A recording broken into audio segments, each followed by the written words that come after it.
abducted. Stolen at the cusp of greatness. Who will we lose next? There are suspects, of course. They know who they are. They steal without shame. Chili's. The loser has to close out the show while eating a red hot pepper. Go. You got this. Let's go. All right. Cut the cameras. Doggos. Look at the dog. Look what we made. What do you want from me? What do you expect me to do? Even puppets. Welcome back to the Caster Desk, everyone. I'm, of course, Atlas. This is Rusty.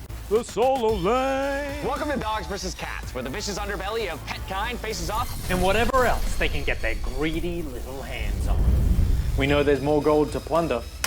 Oh, look at them. But while they can steal our ideas, Capitalism. Your ideal Valentine's Day date. they can never steal our spirit. 9 hours in this building with these morons. I assume they'll cut it now. The OPL, the original, and the cheapest. But seriously, you'll be hearing from our lawyer. Hello and welcome to the Mid-Season Streamathon. I am Nick Boy Richardson. I am the host of the OPL. You may not know who we are, but we are the small, scrappy region that could, and we could not be happier to start off this Streamathon with the first regional slot.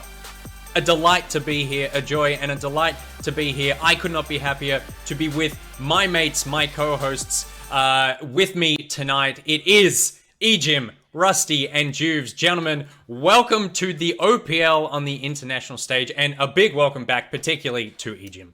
Yeah, thanks, man. It's been a little while since I've done a full OPL show. You know, it's getting back to my roots, and yeah, it feels good to be here. It is. It feels very good to be here. Rusty, are you feeling good after the 400,000 push-ups you seem to have been doing over the last week? 3,046 to be specific. Yeah, honestly, I'm very sore. I was going to talk about this, Nick, as it is for charity, but I saw your mustache and I got completely distracted about anything else that was going on. That thing is powerful. I felt like we needed to represent Australia in the strongest, boldest possible way. So the first thing that an international audience should see is just a strong Australian mustache. Juves, you said you would join me, and we've just kept the goatee on you.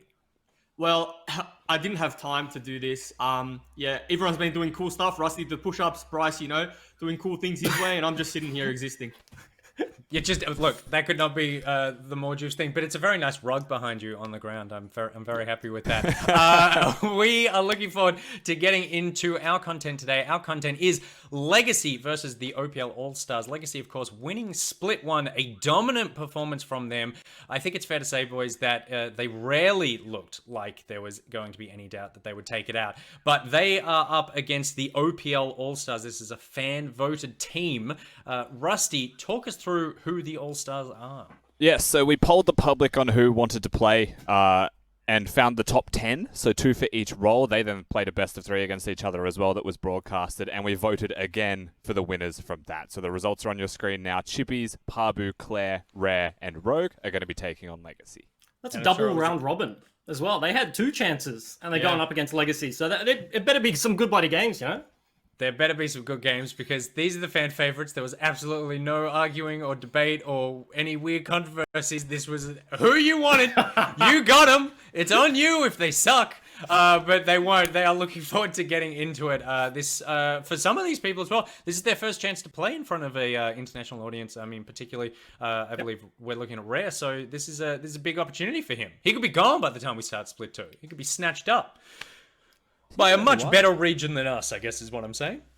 But we were given some warnings before we started the stream, because obviously, Juves, I think it's fair to say that the OPL is a looser ship than you might be used to seeing in the League esports community. We may be a loose ship, but we're a steady one, and we're always moving forwards. There's no time to look back. You know, we've got full steam ahead. We've got places to be, people to see, and potentially other people to ship overseas. So, you know, with us, slow and steady wins the race, but loose ship indeed.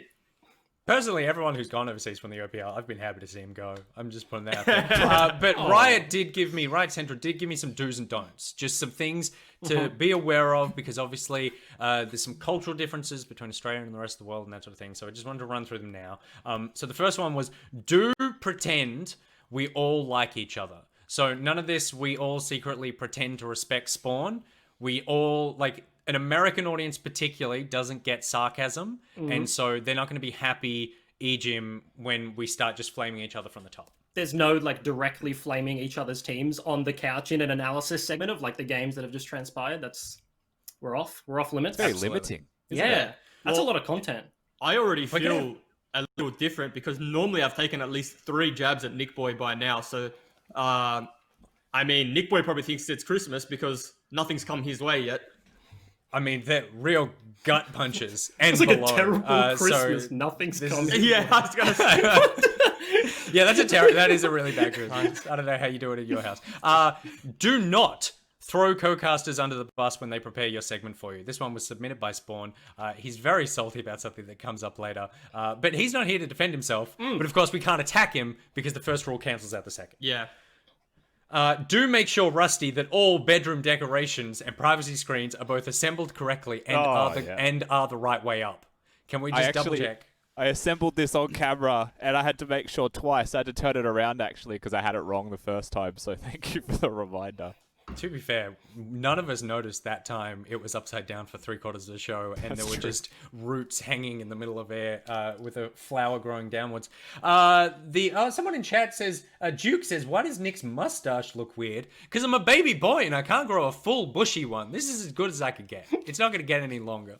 Okay, do not swear. This is the big one. Because there are words that both on stream and in this country, we use it on an everyday basis to show love and affection to each other. In other parts of the world, these words are a huge no-go. So today I want nothing more than like an all shucks. And if you call someone mate, today it means you're actually mates. And Jews, you're not just passive-aggressively looking for a fight. Yeah, I mean, usually when I say mate, it's not you're not my friend. But today you are. So, how you going, mates?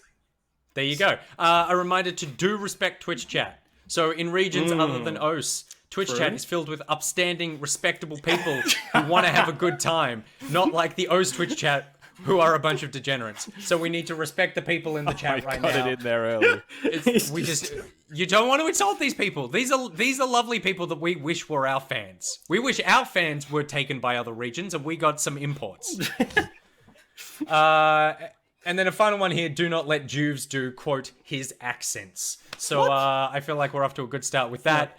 You remember what nearly happened last time, Juves. We did not want that from the finals. What we do want from you guys are questions, because obviously this is a charity stream. A lot of money already coming in from all over the world. I'm looking at nearly $8,500 US already, which is just fantastic. So head to riot.com/donate to donate to a very worthy cause. When you do, hashtag with Nickbag so that we can get your questions, life coach and otherwise, about your relationships, your work, your love life. Please, we will answer them later on the show. We're the life coach you didn't know you needed. What you do need right now are some video games. So let's get into game number 1, Legacy versus the OPL All-Stars.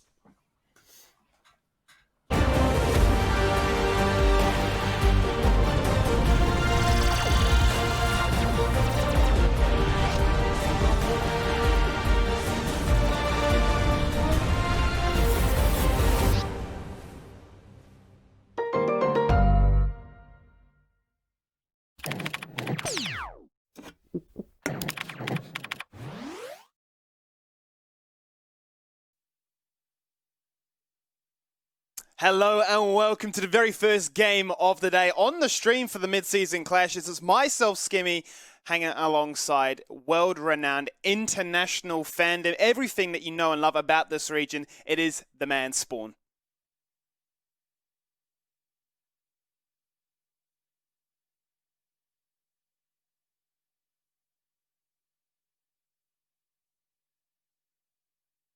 Well, I'm not hearing you there, Spawn. I think you're Apparently, that good of a Michael. person. Oh, there we go. We hear you Yeah. now. You're that good of a player, that good of a caster as well. That I just don't need a mic. You had to let the people know for a second. Well, the thing was, let's Skimmy, chill I was actually laughing during the opening segment in the Discord, so I wanted to mute myself. As I was saying, welcome to MSS. This is, of course, the North American LCS scouting grounds, where all the OPL players will be now up for grabs to the highest bidder from overseas, Skimmy. So this is going to be a good game.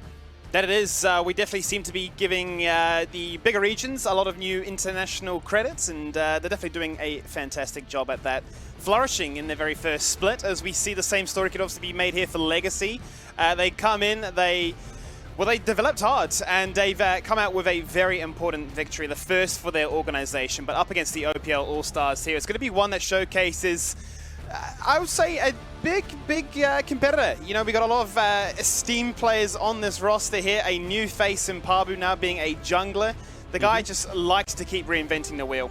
Yeah, but I mean, let's go back to Legacy for a little bit, because they are the champions, right? Legacy, as an organization, had a little bit of a shocking year last year, Skimmy. I think they came last and second last in the two splits, respectively. However, this time, they build around, they pick up a lot of the superstars within the Oceanic region, and I think most importantly, they brought in Jensen Go, the Singaporean superstar coach.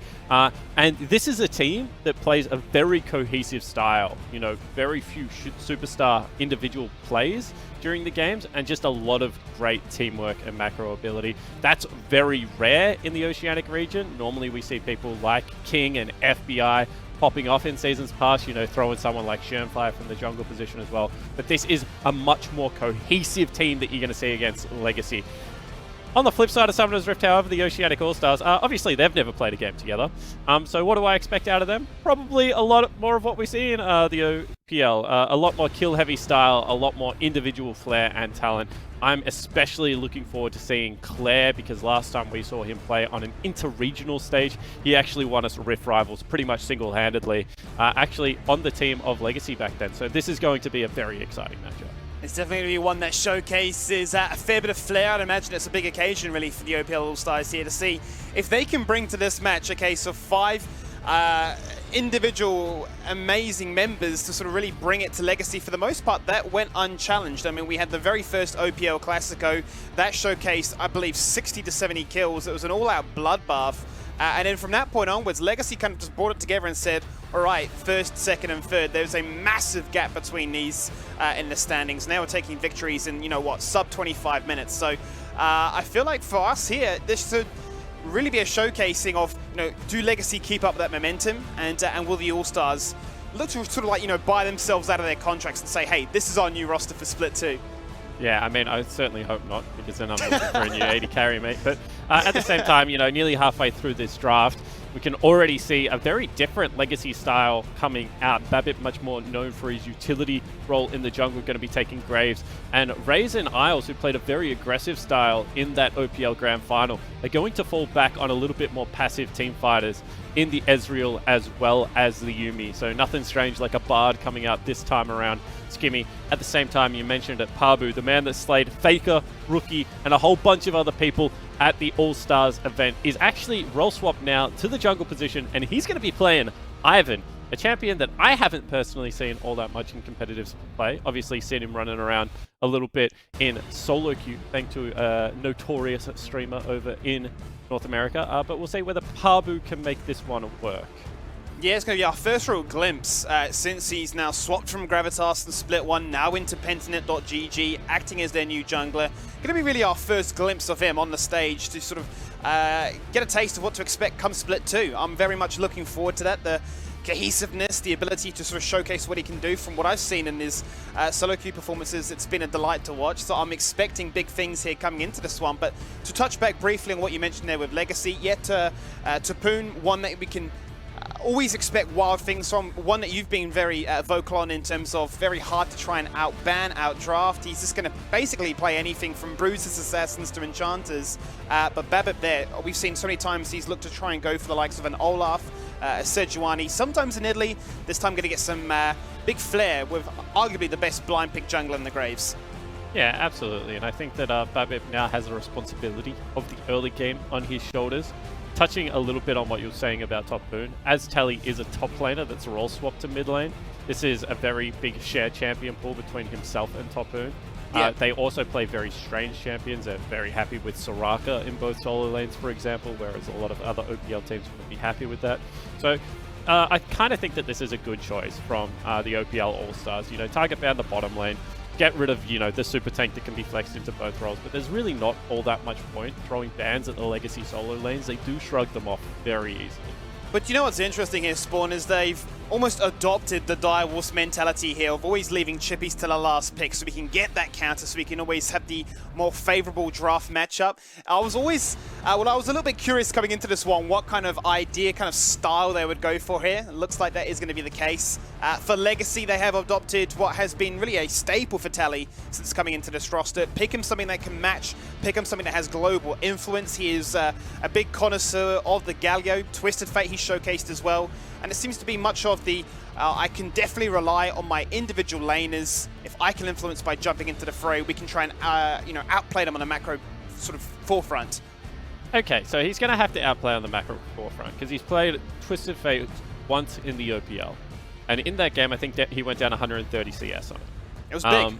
It was a very big CS lead. So I think that when you have a look at exactly what Tally's brought to the table here, he is going to be there, you know, to try and impact the bottom lane. And when you have a look at the fact that, you know, Gangplank has also been picked up right now, Legacy want to be fairly active on the map early here, Skimmy. In typical all-star fashion, they've picked 3 carries, double utility, and they're just going to look to farm and individually bring the goods here. But I would say that this is actually what I hope to see. We've got a very structured team comp that requires, you know, 5 people on the team to have one uniform idea. Otherwise, you're going to lose to something that, like the Season 10 champion in Aphelios in team fights, or like the split pushing Jacks coming out of Chippies. So I think that this is certainly going to be a conflict in styles. That's what we saw all year from Legacy, in my opinion. And we'll see whether they can continue that good form that they brought all throughout the OPL season, Skimmy. Because I know they did have a little bit of a break. You know, MSI was cancelled, so they decided that they were going to, you know, explore other areas, not Runeterra for a little bit. But now they're back, and we'll see whether they can bring the goods. That we will. Game number 1 here to kick off the mid-season streamathon. There's Legacy, the reigning Split 1 champions here in the OPL, taking on the All-Stars. As you highlight, 2 very conflicting styles for the side of Legacy. Definitely all about the global pressure with the cannon barrage coming from top side, the ability to teleport in here from Tally as well in the mid-wave. Flip side of that, the All-Stars have a lot of one-shot solo queue ability power. You know, you're talking about the Aphelios, you've got the Zoe that definitely caters to that niche. If we get to a late game stage as well, when Jax can pop off with a couple of items in his back pocket, they've got the ability to really shut this Legacy comp down. Absolutely. However, that's a really nice invade level 1 coming out, Skimmy. When you have a top side of Twisted Fate, Graves, as well as Gangplank, who's running Grasp, it's very easy to just bully your way into a portion of the map. They also were able to pick up that first ward that went over to the bottom lane.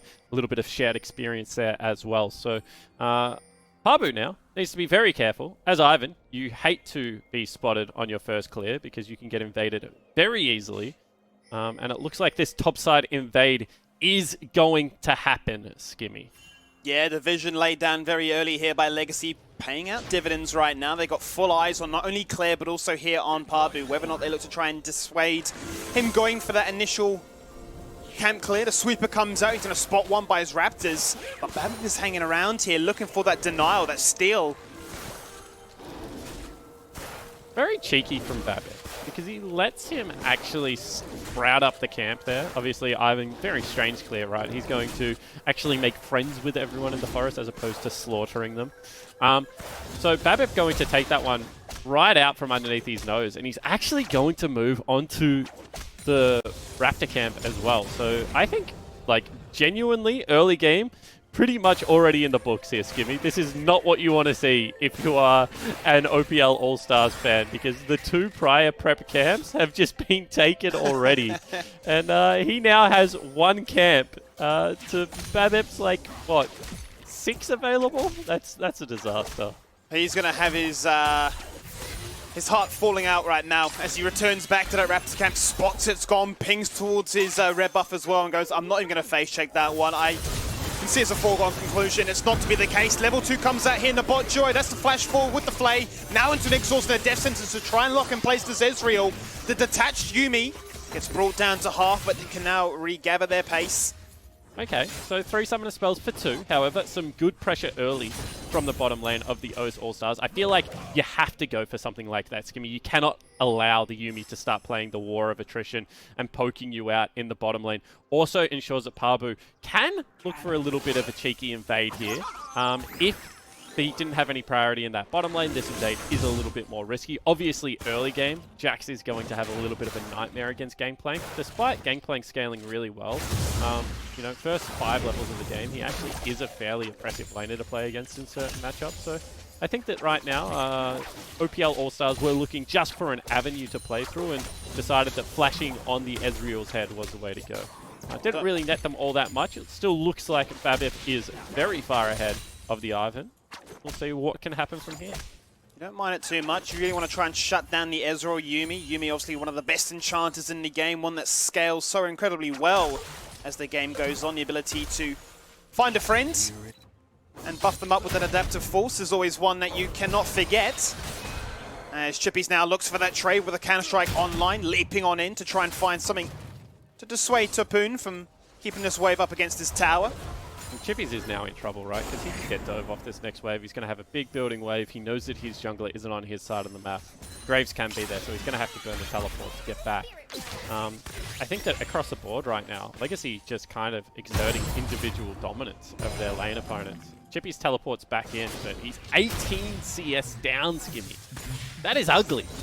Definitely is. Tapoon definitely giving him a run for his money, but this is a little bit of a situation too. Slingshot does not connect as Pabu looks to lock in place Raze, who has flash, and the shift away available.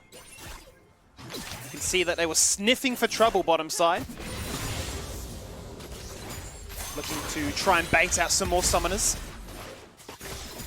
Yeah, I mean, that would have been a really nice setup, but with how big the creep wave was, I don't think Raze would have actually been in all that much trouble of dying. You know, Ray would have turned around, wanted to farm that turret.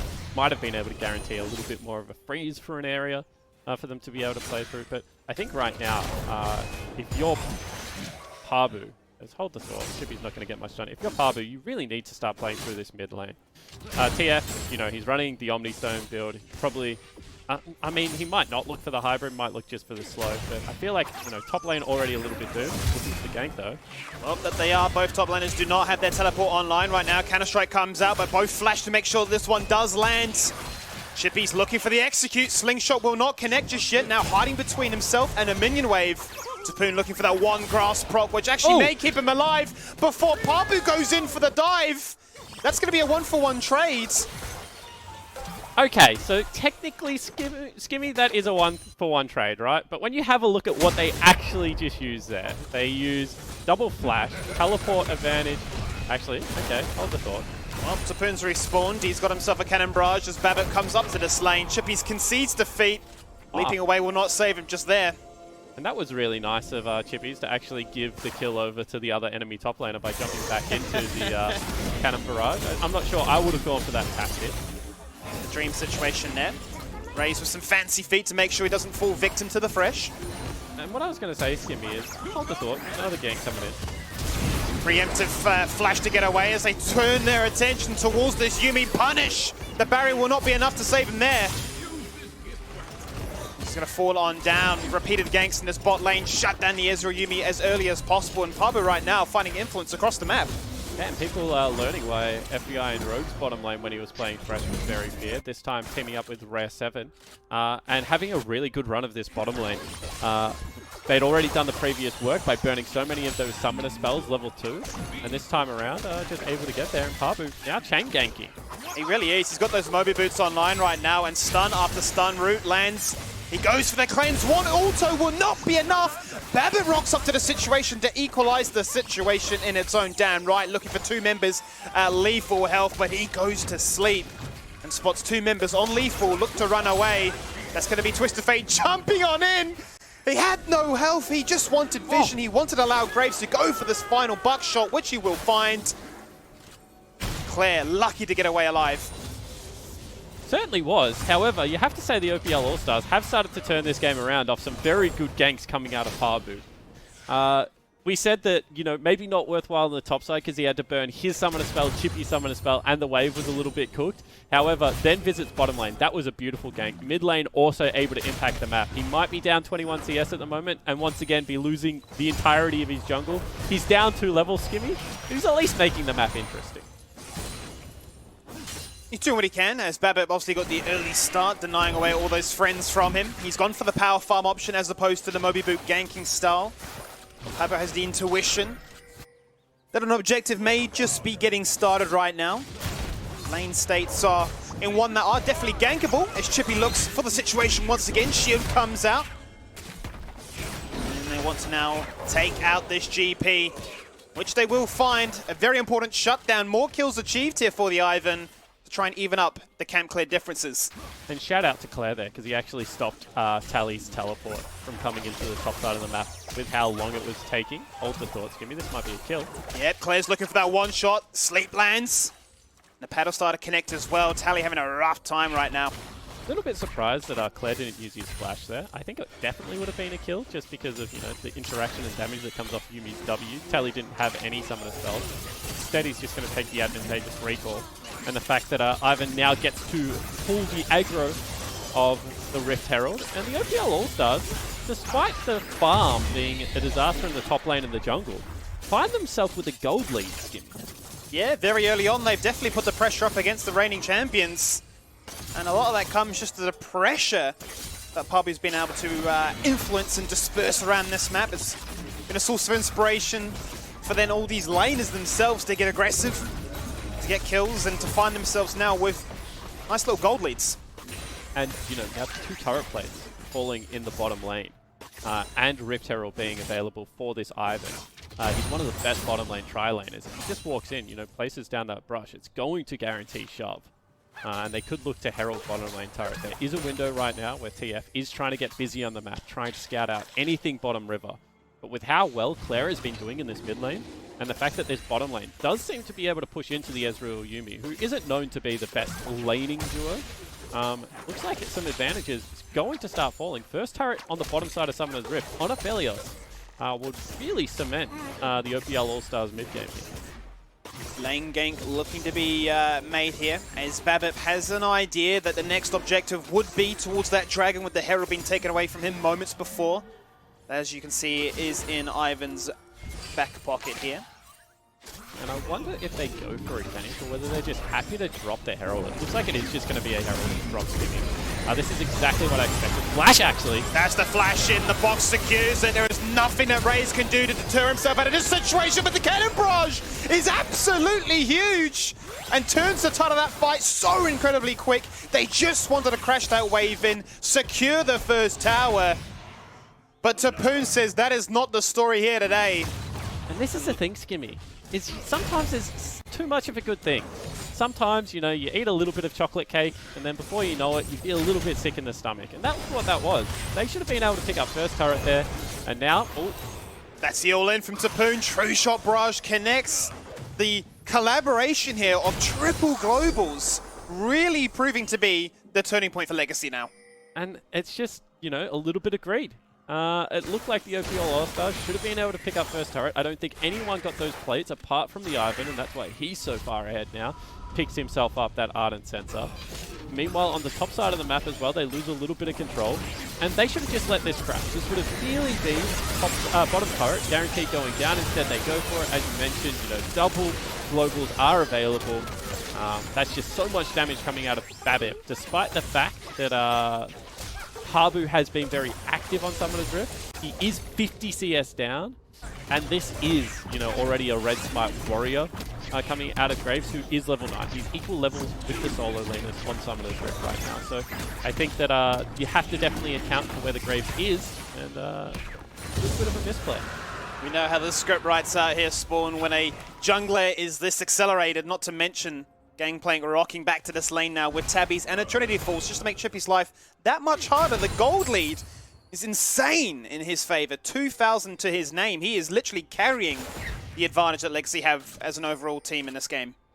And I mean, he was having a really good laning phase before a couple of ganks came across from Pabu. And now, with those kills that he was able to pick up with the cannon barrage, he's going to be immovable in the top lane. He's got himself a Trinity Force before Blade of the Ruined King has even been picked up. And Pabu actually on some vision here. Babip is behind him. Well, that's going to be a full collapse on towards Pabu. They've clicked on very early. They know exactly what his plan is. He's invested into his team, sacrificed his own personal gain, and said, look, I will ensure that you guys do victory in your own individual matchups. As you say, 50 CS is the difference right now. Ardent Sensor and a Dark Seal to try and even up that team fight skirmish power, but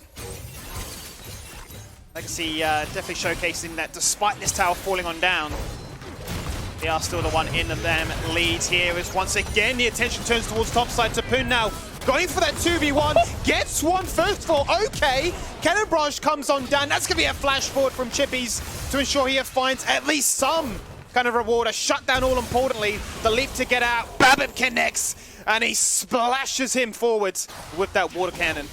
And Korn is the utility player in Babip. Instead, we see him on the hard carry of Graves. 3-0 and 3, as we already mentioned. 50 CS up, flashing under the turret for the solo kill.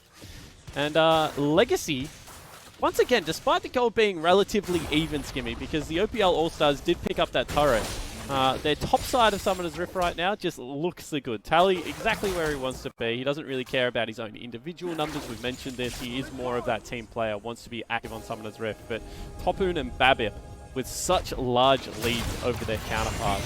You see this one again. This is just smart from Topun. He knows as soon as the shield goes down onto Chippies, he has to look to kill the Ivan. Will look to get away, gets a flash out of Chippies as well. And uncharacteristic aggression coming out of Babip. He's running the phase rush, he's able to get underneath this turret. He knows with one more auto attack, he will be able to pick up the execute. Had him in lethal range. Just really great understanding of how they wanted to play, I guess, that series of plays out to be able to ensure that their top side of the map maintained their advantage. It's been an incredibly volatile top matchup. I don't think we've had a flash being not on cooldown for longer than 30 seconds right now. Every single time it's been there, it has been a difference maker, allowing both of those solo laners to get themselves online. 15 minutes into this one, and you can see those major items starting to come into effect. Rare looking to really abuse what he can do when he has that online, but missing his Moonlight Vigil costs him his life in the end. And the Yuumi combined with the Ezreal is just too much for them to deal with. And I mean, it's a good idea coming out of Rare, right? You want to continue to win in the areas of the map that you're still winning, but you need to be able to pull your teammates into the play. And this is what I was mentioning, you know, with something like Pabu's shield on him, with Rogue putting down that ignite, could have been a kill. Rogue's in some trouble here, Skinny. They are still hunting right now. He's got the fancy feet. He can move out of that one right there, duking both of those skill shots, but buys enough time, as well as a distraction for them to secure the second Herald in their favor. Yeah, and the issue is you know, without Healing Cup, without that Ignite down, Isles is never going to allow Raze to die there. So I think that was just an overreach. And once again, if you're the bottom side of Summoner's Rift right now for the OPL All-Stars, you have to ensure that you're winning. Because you're the area that, you know, before that kill, probably 1,600-ish gold up. You know, on the flip side of Summoner's Rift, we've already talked about a top of 1,000 gold over Chippies. So that kill going against the grain and Legacy finding even more advantages. Action definitely in the opposite sides of the map right now, but rather quiet when it's come to the mid wave. That's where we're starting to see a little bit more of an influence as Claire goes roaming, always looking for a kill target with that sleep.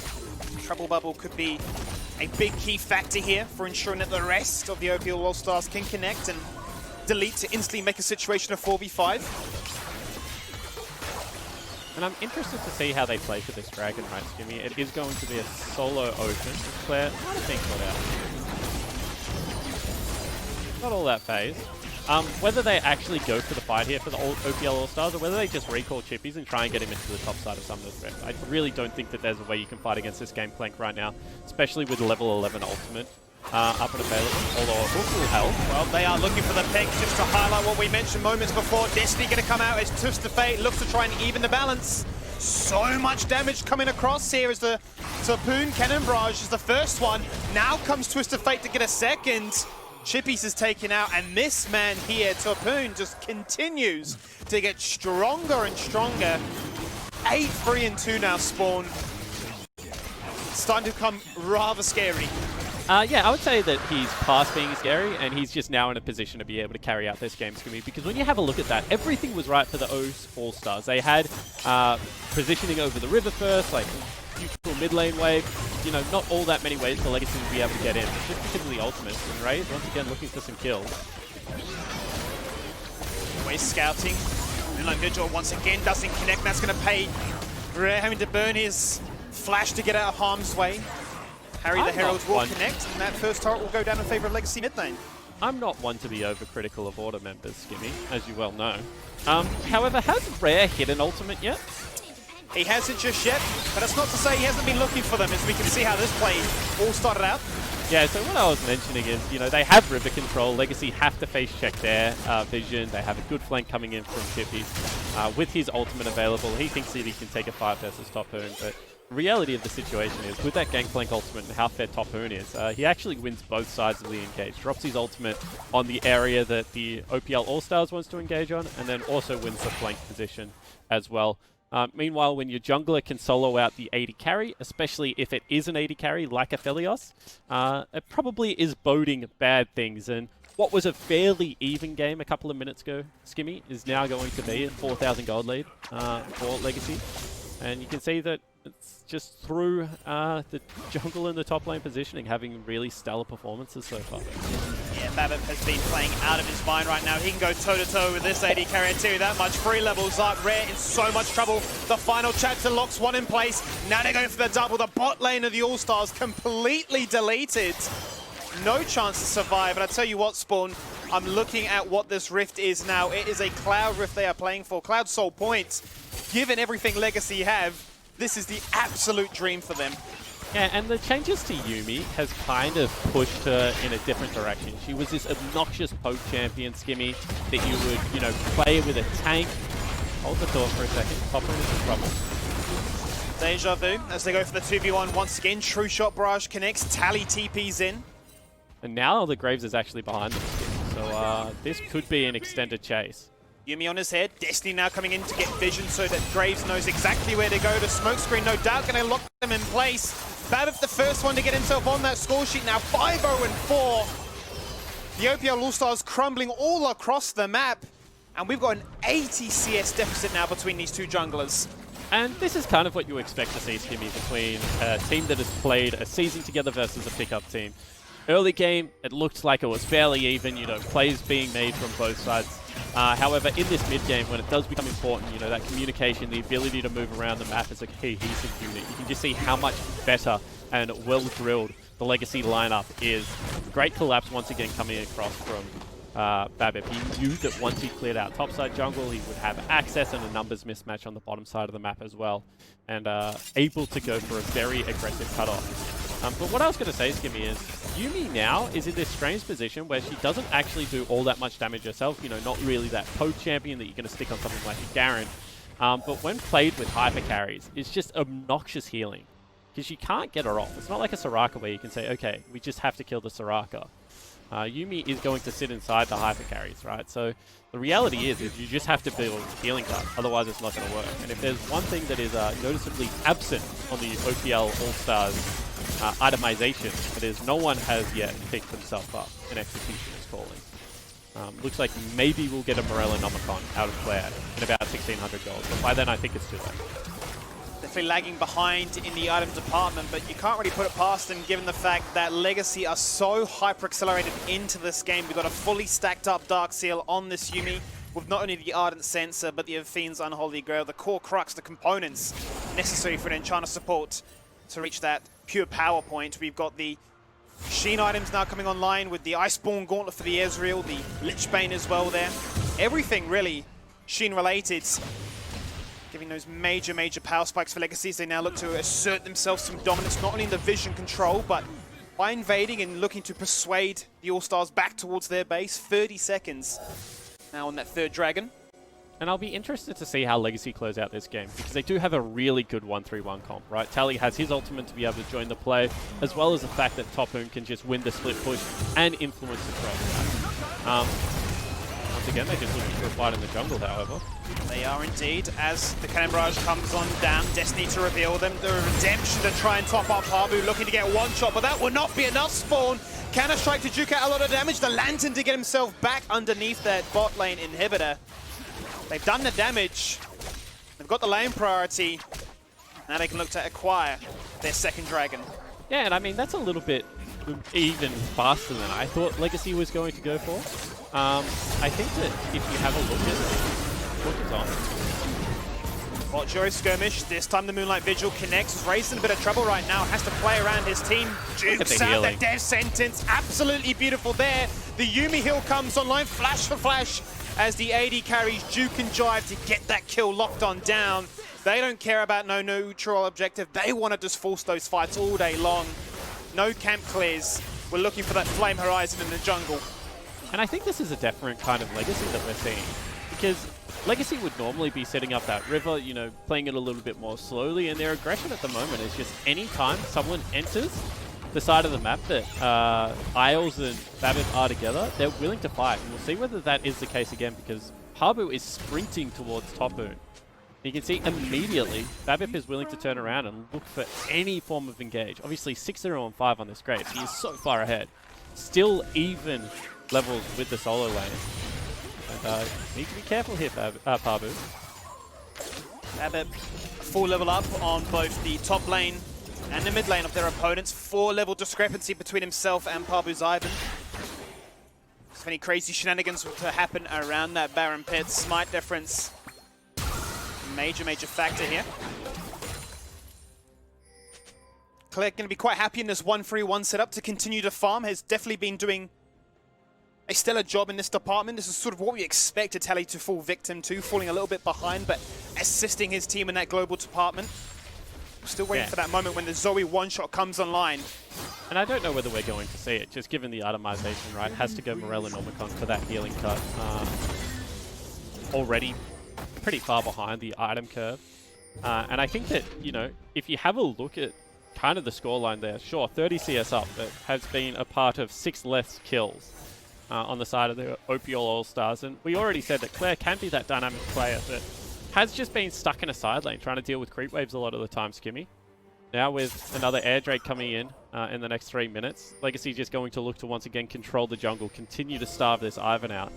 And I hope we continue to see the aggression, that if Legacy is there first, they just turn around and try and fight, because it has proven to be a very successful style against the scrappy OPL All-Stars team. Definitely punishing them right now, ensuring that this bottom side of the jungle has no camps respawning and going the All-Stars' way. They have been resigned to face-checking duties right now.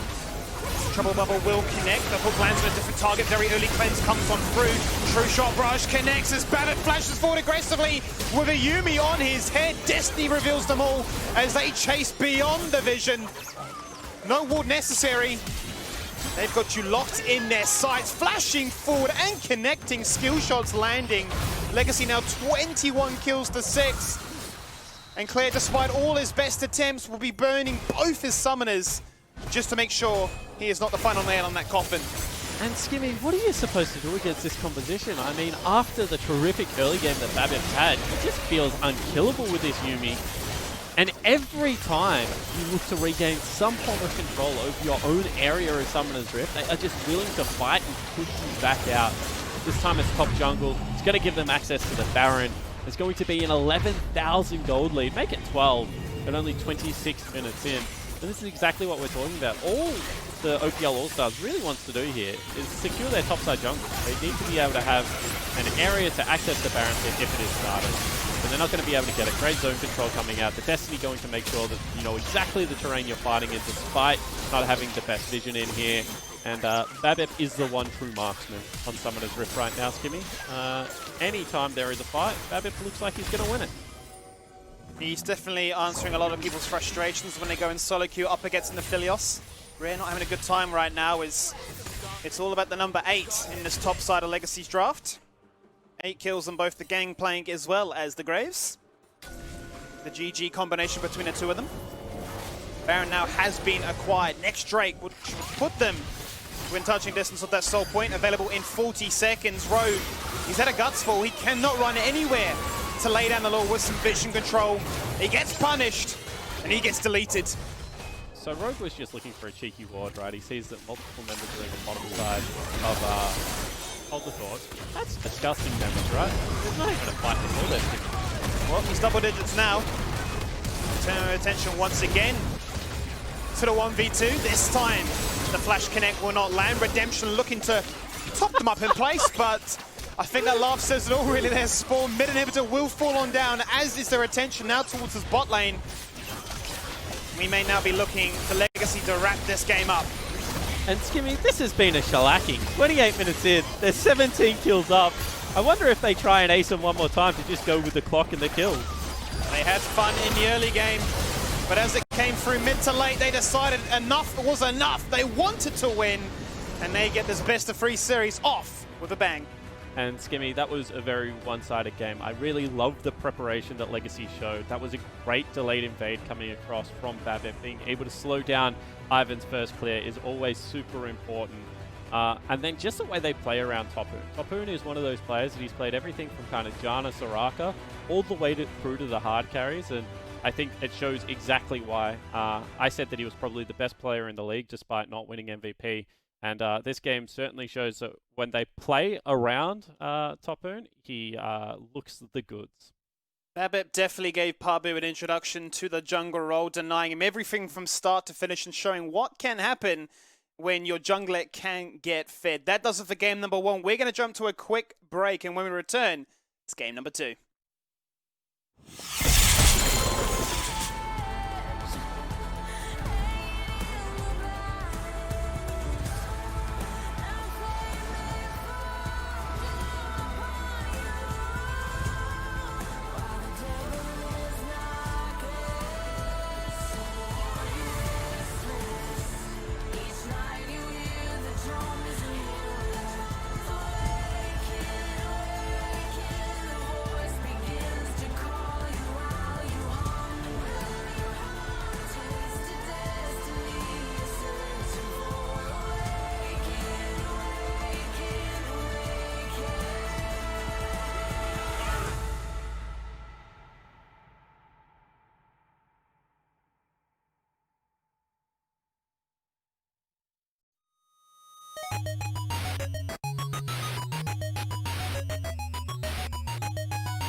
And we are back, and really, is it like we ever even left? Legacy, just an absolute shellacking, or, to quote Ejim, a spelunking of the All-Stars.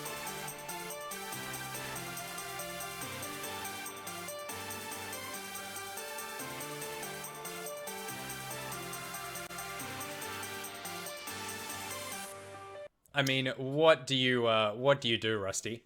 I mean, that game was interesting because it was like the meta composition against a Pabu Ivern and a top lane priority because there's two top laners in their top side of the map. So it was one of those games where the second Topoon and Babip were ahead, you're like, well, what do you do? Put a bow on it. Yeah, the game was looking good until it wasn't, right? That's pretty much. I was like, oh, the All-Stars are doing quite well, and then all of a sudden the script flipped and Legacy just took over. Yeah, Rogue was popping on the Thresh. He was. On his signature Thresh. That was pretty good. I'm just seeing in chat, I mean, chat's a little bit old, but Undeliverer says it looks like an old Harry Potter that's seen some things. You got that right. The Daniel Radcliffe call out, we're used to it. It's a thing I've learned to be proud of. At one point as well, I just want to point out, Pastry Time said, oh, Jesus, Nick, that face, talking about me in the hold screen. It's the worst picture that Riot could have picked to have as a hold screen picture. I'm ashamed of it. We'll be taking it up with management after the stream. But at this point, we're just, we're here for charity. So anything goes. I'll send some other terrible pictures. We'll put them up during other regions' broadcasts. We'll just spread the love there. All right. Well, speaking of spreading the love, you've seen how they play. Legacy absolutely taking out the All-Stars. But we want to know a little more about Legacy. We want to know who these guys are because for a lot of you watching, you will have never seen Legacy play at all. So we thought the best way to do it would be to sort of compare them to their international comps. In the same way you're pitching a movie, you're like, it's like The Godfather meets Toy Story 3. This is what this is. So we're going to run through the Legacy players with their international comps. Rusty, I want you to start us off. We've got the top lane.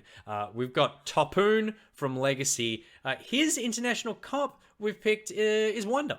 I could see a grin from Jubes because I threw it to him for no reason last time we ran through these. But no, Topoon is Wonder. The reason that we chose this particular matchup between the two is because they can honestly play everything, first of all. And then they still win with it. Those are the biggest things I think that would compare the two. Juice, do you have anything to add? No, Rusty pretty much hit the nail on the head. I was Thanks, Nick. I was concerned a little bit because I thought maybe Rusty was going to throw me under the bus again, but then I remembered the rules that you said at the start of the broadcast. We actually don't throw people under the bus on this stream at least. So thank you, Rusty, for actually doing your job. Hey, that was a 2-for-1 under the bus as well that I tried to avoid there. Yeah, Spawn gets out for that. Yeah, it's taken all our self-control to not just turn into awful, hateful people. But we're doing a good job. So that's the Topoon comp. Jungle, Babip, one of the best players on Legacy, let's be honest. Babip's international comp, Xmithy. Let's start off with an unmuted Ejim. Yeah, we've sorted that issue, I believe. But this one's going to be pretty funny, given the game we just saw. Because he was absolutely popping off with, like, the Yumi on his back. But he's a guy that, like, for the longest time in the OPL, he's, like, a very consistent player. But then just gets put, like, on Sejuani, on the Skarner, just gets put on tank duty, like, more often than not. And then, like, he's just a role player and he gets absolutely zero credit. So in games, he's popping off. Like, the laners, everyone's just like, oh, Tally, great job. Topoon, great job. Like, everyone's doing so well. And Leo Babip's just sitting there behind the scenes. Like, come on, guys. I did things. And if I could add to that, we have seen Babip miss some Sejuani ultimates. Okay? Now, I'm not saying that there's a comparison between Babip and Xmithy missing Sejuani ultimates, but sometimes these things go a little bit wide. And it happens. He played Graves, couldn't miss anything this game, but there's a comparison there too. And it's not the perfect comparison, to be clear, because Xmithy's now on Immortals, but if we think back to the TL comparison, I think that's actually where they are the most aligned, because they're winning. Also, Ejim, you said that Babip's sitting there going, come on, guys, I contributed. That's thoroughly untrue. I don't think I've ever heard Babip actually say a word. That's just, don't lie. Don't lie to an international audience. All right, up next, it's mid lane. Rusty, we've got Tally from Legacy. Tally's closest international comp is Doinby. Yeah, two people that I actually really like. Doinby is a very lovely person as well as Tally, but the things that they have in common is the fact that they love to play top lane champions in mid lane, and only one of them is a top laner. So people may not even know this, but Doinby, way back in 2015 when he first joined competitive, made it through the Challenger League playing Maokai mid lane. That's how similar these two are. I mean, and Tally spent the whole split playing Galio and Ornn in the mid lane, so the comparison is there. Some would say that Doinby is actually a top laner if you think about his champion pool, but, mid lane Just main a bit it is. lost. Did Doinby also swoop in halfway through the split and just take credit for the win, even though he didn't play half the games? No. No, he's been playing No, since the beginning. That's a unique point for James, for Tally. That's that's his. I'm just trying to learn about the international regions. All right, let's move to the bot lane. We've got Raze on Legacy, an absolute monster. His comp is Reckless. And Juves, take us away. Yeah, I mean, apart from you could potentially, give Raze the Reckless haircut and maybe they'd start looking quite similar. Traditionally, when the going gets tough in bot lane and maybe, ADC is a little underpowered, even though I think ADC has been overpowered for about 10 seasons. But, they do swap their playstyle. They do swap champions. Raze plays the Karthus in the bot lane sometimes, does play the Syndra as well. Reckless, brings out the cannon and switches from traditional ADC. So that's where we see kind of the comparison between them. They've also both left their kind of, premier organization at certain points in their career. So there's a few comparisons between Raze and Reckless. Anyone else want to give a point? You Nailed it. Yeah, you absolutely nailed it. I don't know what you were talking about in rehearsal where you were like, I have nothing to say on this point and I feel woefully underprepared. All right. But sometimes that's where the best start, you just be underprepared and it works. Yeah, it's like jazz, man. It's all about the facts that you don't have. And then finally, we've got the support, Ejim, one of the best supports in the game. I'm talking about you, because we are comping Isles to Carrier. First of all, where did comping come from? Just out As of in curiosity. the idea or just the word that I keep saying? Yeah, the word. It just came out of nowhere. Well, because we're comparing. Like a comparison. That's such a Okay, Zoomer comparison. Sure. Anyway, I am Carrier. I'm twice the age of all of you. Let me have my vocabulary. It's the moustache. It's the moustache. I'm shaving But anyway, off. these two guys, like Isles, super wholesome rookie player, and in the same way as Carrier, as we've seen in the LCK this season, came into a team, DRX and Legacy respectively, where their AD carry is like a veteran player who's like super stoic, like on stage before games, all the teams are chirping off, having fun, and you've seen like clips of both of these guys where like Deft and Razor sitting there just hating fun, and everyone's having a good time getting ready, and they're just like Carrier and Isles are just like popping off, like, oh my god, it's so excited to be on stage, and they're just like, please shut up, like, can you stop? It's great. But yeah, they just kind of came into the season with like the same sort of trajectory as rookies, and then both performing very well. Absolutely. Well, there you go. Hopefully you've learned a little more about Legacy. Someone in the chat, who was it, was saying, wait, you're saying that all these guys are as good as their international comps? No, we are not. We're saying we are they're just better. We're saying they're better. Thank you, Jews. So I'm just going to get that, Big fan of that confidence. All right, so hope you've learned a little more about the Legacy players. We'll be hearing from some of the All-Star players very shortly. But before we get to that, Secret Lab, running a very cool promotion right now, because obviously this is a charity stream. We're raising funds for COVID-19 relief. The 3 largest donations throughout the Streamathon will earn themselves a Secret Lab chair. There are 3 chairs total to give away. These are the Secret Lab Omega Worlds 2019 Prestige Edition. So these are the same chairs used by the pros during the 2019 World Championship, but these are the Gold Exclusive Edition. So these are arguably better than those chairs. Those chairs, trash in comparison to these chairs. Gold chairs, always better. They are coming back exclusively for the Streamathon. They won't be available for sale. The only way you can get your mitts and your butts on one of these chairs is if you're one of the 3 largest donors throughout the Streamathon. When you hand in your donation, you're not just helping Riot. You're not like raise money for COVID. You're not just helping people across the world. You're helping yourself, because if you hashtag Nickbag, NICHBAG, with your donation, you can ask us a question about anything in your life. Bryce is laughing. I know exactly why you're laughing. I don't even know if we can say why you're laughing, so I'm not going to say it, because I don't want to get in trouble. No. That we are... We will take any question that you have to help your life. We've answered questions about relationships, about job. There was a girl who was quite small who had a problem at work where she worked at a butcher and one of her colleagues kept picking her up and putting her on the top shelf in the freezer. We helped that girl out. We helped another girl break up with her boyfriend without seeing him, but getting all her stuff back from his house. Yep. We are lifesavers, so please donate, give us a Nick Bag question. We're removalists as well. But Nick Boy, can I just say, I saw something in chat that you look like Raven, and I can't unsee it now. Oh god! Oh, with the moustache. It is the moustache. Okay. Well, it's nothing else. It's not my weird pear-shaped body, that's for sure. It is absolutely just the mustache. All right, it is. We're getting ready for the next game, but before we get to that, we need to figure out what went wrong for the All Stars. So, Rusty, you're an All Star in my heart. If you're on that team, what do you do? How do you come back from this?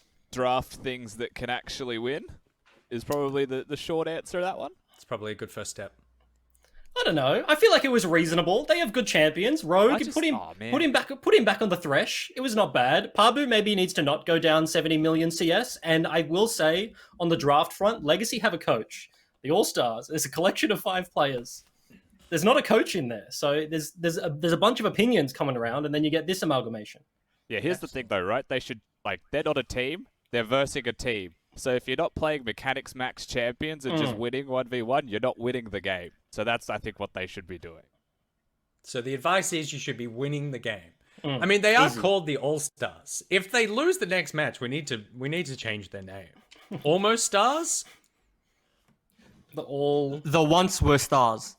That's good. Oh yeah, kind of sounds like a film as well. Yeah. No, I'm a big fan of that. I'm a big fan of everyone in our region as well, because we will be having an interview with the with some of the people who were in the All-Star game coming up in a minute. But Ejim, out of everyone who could have been an All-Star, who do you think didn't make it into the game that could help right now? And I'm going to say they have to currently be playing. If you Wait, they have to currently be playing. playing. We're trying to spare Juves' feelings right now. No, I reckon me. I reckon I could do a reasonable job. Actually, no, that's not going to happen. Rogue is absolutely popping off. I think Juves, the last time maybe we have to make the point out over there. Like Pabu recently role swapped to jungle. Juves also coached Pabu on a previous team, Gravitas. You know, there's a relationship there. Maybe get him involved in a coaching capacity. You can jump in the jungle role. Maybe teach him out of Ivan. Like you don't have mechanics either, so Ivan is probably a good pick to flex between you guys, that could be a good strategy. Yeah, Bryce. So first things first. If I was the coach, I would drop Pabu and I'd put myself in. So that's a good idea, right? I would drop him, I'd put myself in, then I would play Ivan because I could lose a game like that as well. You can't fault that. There you go. So it's wrong. like you're not necessarily going to help. You just feel like you would fit in with the team. Yeah, I would fit in. I am a loser. I'm glad we've got that on Riot Games, not us, just Riot Games. That's the goods. All right, absolutely. Well, Juves may be a loser, but the rest of the OPL players are not. We are a big, friendly, fun OPL family. We all love each other very much. We've got some All-Stars. We've got some almost Stars that we put together in an interview that we will be showing you in a second after this break, because we love those guys and we just wanted to share a bit of the people that aren't Legacy. So check it out after this break. The Oppo Find series pushes the boundaries of technology to constantly create new possibilities. Crafted from highly durable ceramic, every curve is deliberately designed to feel like an extension of you. We've incorporated a 120Hz UltraVision screen. True billion color display refreshes seamlessly. Oppo Find X2 series.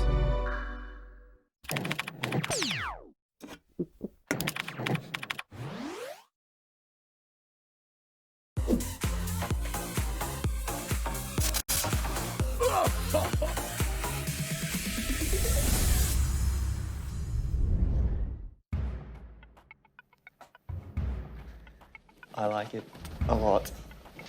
Sup, G? You look pretty prepared. No one cared who I was until I put on the mask. Who am I? Well, you kind of look like Bane from Batman. You're my good friend Nick Boy. Bane from Batman? Oh, it was a joke. You're a joke. You f***ing kid. What is it like being the best player on Legacy? Sorry, that was a question for Babbitt. What was it like winning the 2020 Split 1 Grand Final? Well, that wasn't actually me, unfortunately. Sorry, that one's for Babbitt as well. Why are you so good looking? Can I smell you? Why play League if you're not going to win? I ask myself that every night. What do you answer yourself? I will win eventually, whether it be a decade from now. I don't think you're going to be playing a decade from now. For the love of the game. I don't believe that. I don't have many life skills. I believe that. Yeah. If you weren't playing League professionally, what would you be doing? Professional at something else, like poker. That looks pretty fun. So you think you're good enough to be a professional poker player just because it looks fun? You can do anything. I could be an NBA superstar. Well, let's just start by winning some League. True that. Did you watch that Michael Jordan documentary? He won 3 times in a row, twice. So I'm just wondering, did you just not think of doing that? I should have watched the documentary. If you could change your summoner name to anything else, what would it be? Probably Composure. Because you have a lot of it? Because I think I need to keep it. I don't have a lot of it. Jake Swag 69. It's been my alter alias for a very long time. Wally Thacker. So if I could have the name Wally, then everyone would be like, where's Wally? You know? I think we found why you're single. Are you single? Yeah. Why is that? By choice. Whose choice? I like League of Legends too much. So you're married to your work? Pretty much. Have you ever brought a girl home and shown her the 5 computers? Welcome. This is where I live with 7 other men. I had a really, really rough breakup for my last one, and I have not been looking since. All right, well, I choose to not make fun of that then. And I'm supportive. Thank you. If you could play in any other region, what would it be? Either Korea or Oh, I'm NA. sorry, so the OPL's not good enough. That's not sorry. Right, and you don't like playing for Direwolves. Oh, I like those guys. I would play in Europe. Right, so what's so wrong with Australia? Like, all your friends are here. If I make it to NA, I feel like I'd be boosting the OPL to a higher place. Oh, you would love to make it to NA, wouldn't you? Yes. Wow. What a piece of Yes. You should be grateful I even let you in here. Whoa. You can just fix solo queue. Everyone's been asking Riot to do that for a while. What have you guys been doing? Just interviewing second place players. How do you respond to critics who say the OPL should stop playing competitive league and just do painting segments? Stop asking Jews what he thinks. Well, I've seen you guys try to paint, so neither of those options are good right now. We need to find something else. Yeah. How do you feel about the fact that you've never been invited on for one? I've always lived in Jews' shadow. When did you first realise you look like a ventriloquist dummy? Right now. Wow. Yeah, maybe that's my new profession. I've collected some of the most popular comments from Twitch chat during Split 1. Oh no. Why are they reading poems? Entertainment. Stop talking and start the game. True. Isles is so cute. Agreed. He is. You know, I actually stayed with him in Korea for a bit. He's a cute guy. I'm just here until NA starts. Bad luck. Why is cracked out Daniel Radcliffe hosting? I don't get that one. What was it like being Swiper's backup when you started? Probably one of the best experiences of my life. What's your favourite thing about Swiper? He's incredibly stupid, but smart at the same time. What are you most proud of in your time in the OPL? Playing with Was it in Super. 2018 when you stayed up late playing WoW and then through the playoffs and lost to Mimic? That is factually incorrect information. Did you buy yourself a personality last split? No. Can you do that? Hopefully there's a 2-for-1 special for, you know, me and you. I'll hook you up.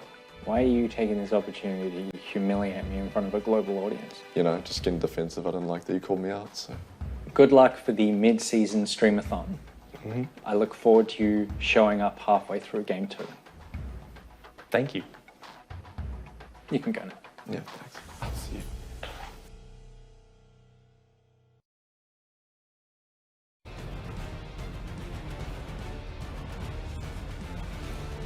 It's down under. He would have enjoyed that so much, Skimmy, who is also now muted. We can't figure out this mute situation Look, at all at the OPL. my mute button is, it's not there. I'm not muted on Discord. I see myself talking there. Can people hear me? Can we hear Skimmy? That's the question. Okay, we're good. We'll never know, Spawn. Everything was looking rosy red on my end, but let's jump into game number 2. Hey, it's Down Under. We do it the best way possible. The OPL All-Stars going into game number 2 up against Legacy that, well, basically showcased what a team can look like. A few moments in the early game where it was all about the All-Stars trying to flex some back-to-back ganks, but by the later stage, Babip in jungle hit double digits and showcase what jungle difference looks like. Yeah, absolutely. Hey, Skimmy, have you ever done like improvisation? No, actually I haven't. So there's a term in improvisation called shelving, right? Where you're going to take something and you're going to put it on the shelf and you're going to come back to it later. Okay. So I'm going to shelve League of Legends for just a brief moment. Okay. To everyone's despair in the chat, because I just had a question that I've never actually asked and I don't know the answer to. You keep saying we're from Down Under, right? But it was my impression that that was a specific Australian term. Do Kiwis also say they're from Down Under, or do they not say that? I'm pretty sure we do, because I mean, we're all part of this region. I know when I look at a lot of maps, New Zealand gets cropped off as if we don't exist. I sometimes think that's a good thing. I really do, because, you know, New Zealand is such a small place. It's really so far away, so disjointed from a lot of the problems that can happen. So I feel like we're in such a good place, but... Oh, you like it. I get it now. I don't mind it. And we have the best internet. I mean, Australian internet is pretty tragic, I will be honest. The one major concerning point is we always get left out of these great beta launches for new games. We always have high pinged anywhere across the world. But I will tell you, we have like gigabit fiber. It's insane. Australia, sort yourself out. All right, let's go back to the game. Apparently, they do call themselves Down Under. And Legacy, very commanding victory in that first game. And it's good to see that the OPL All-Stars have adapted a little bit. They're going to get rid of that Yuumi. But immediately, another heal bot comes out, Skimmy. And it looks like a little bit more of the same. Legacy looking to run this one back. Yeah, definitely. Definitely since this new patch, Soraka's come back to the forefront, being a laner that not only is specific to the bottom lane, definitely can be one that is flexed in this top side of the Rift. And we've seen Tapoon do it time and time again. He's not only a GP connoisseur, he can play it all. So that is definitely one that they can flex left, right, and center. Raze, why wouldn't he play the Ezreal? He knows that the OPL All-Stars are most likely going to go towards something hyper-aggressive that can try and punish him. The amount of gap closes, the ability to remain safe, one that will allow Raze to really showcase that he is a teamfight king. Yeah, absolutely. And I mean, he's always been a really good Ezreal player because Raze is really self-sufficient. He's not necessarily the most aggressive laner, but he'll hold down the fort well enough down in the bottom lane, can 2v1 lane at some times if Isles is on an aggressive support.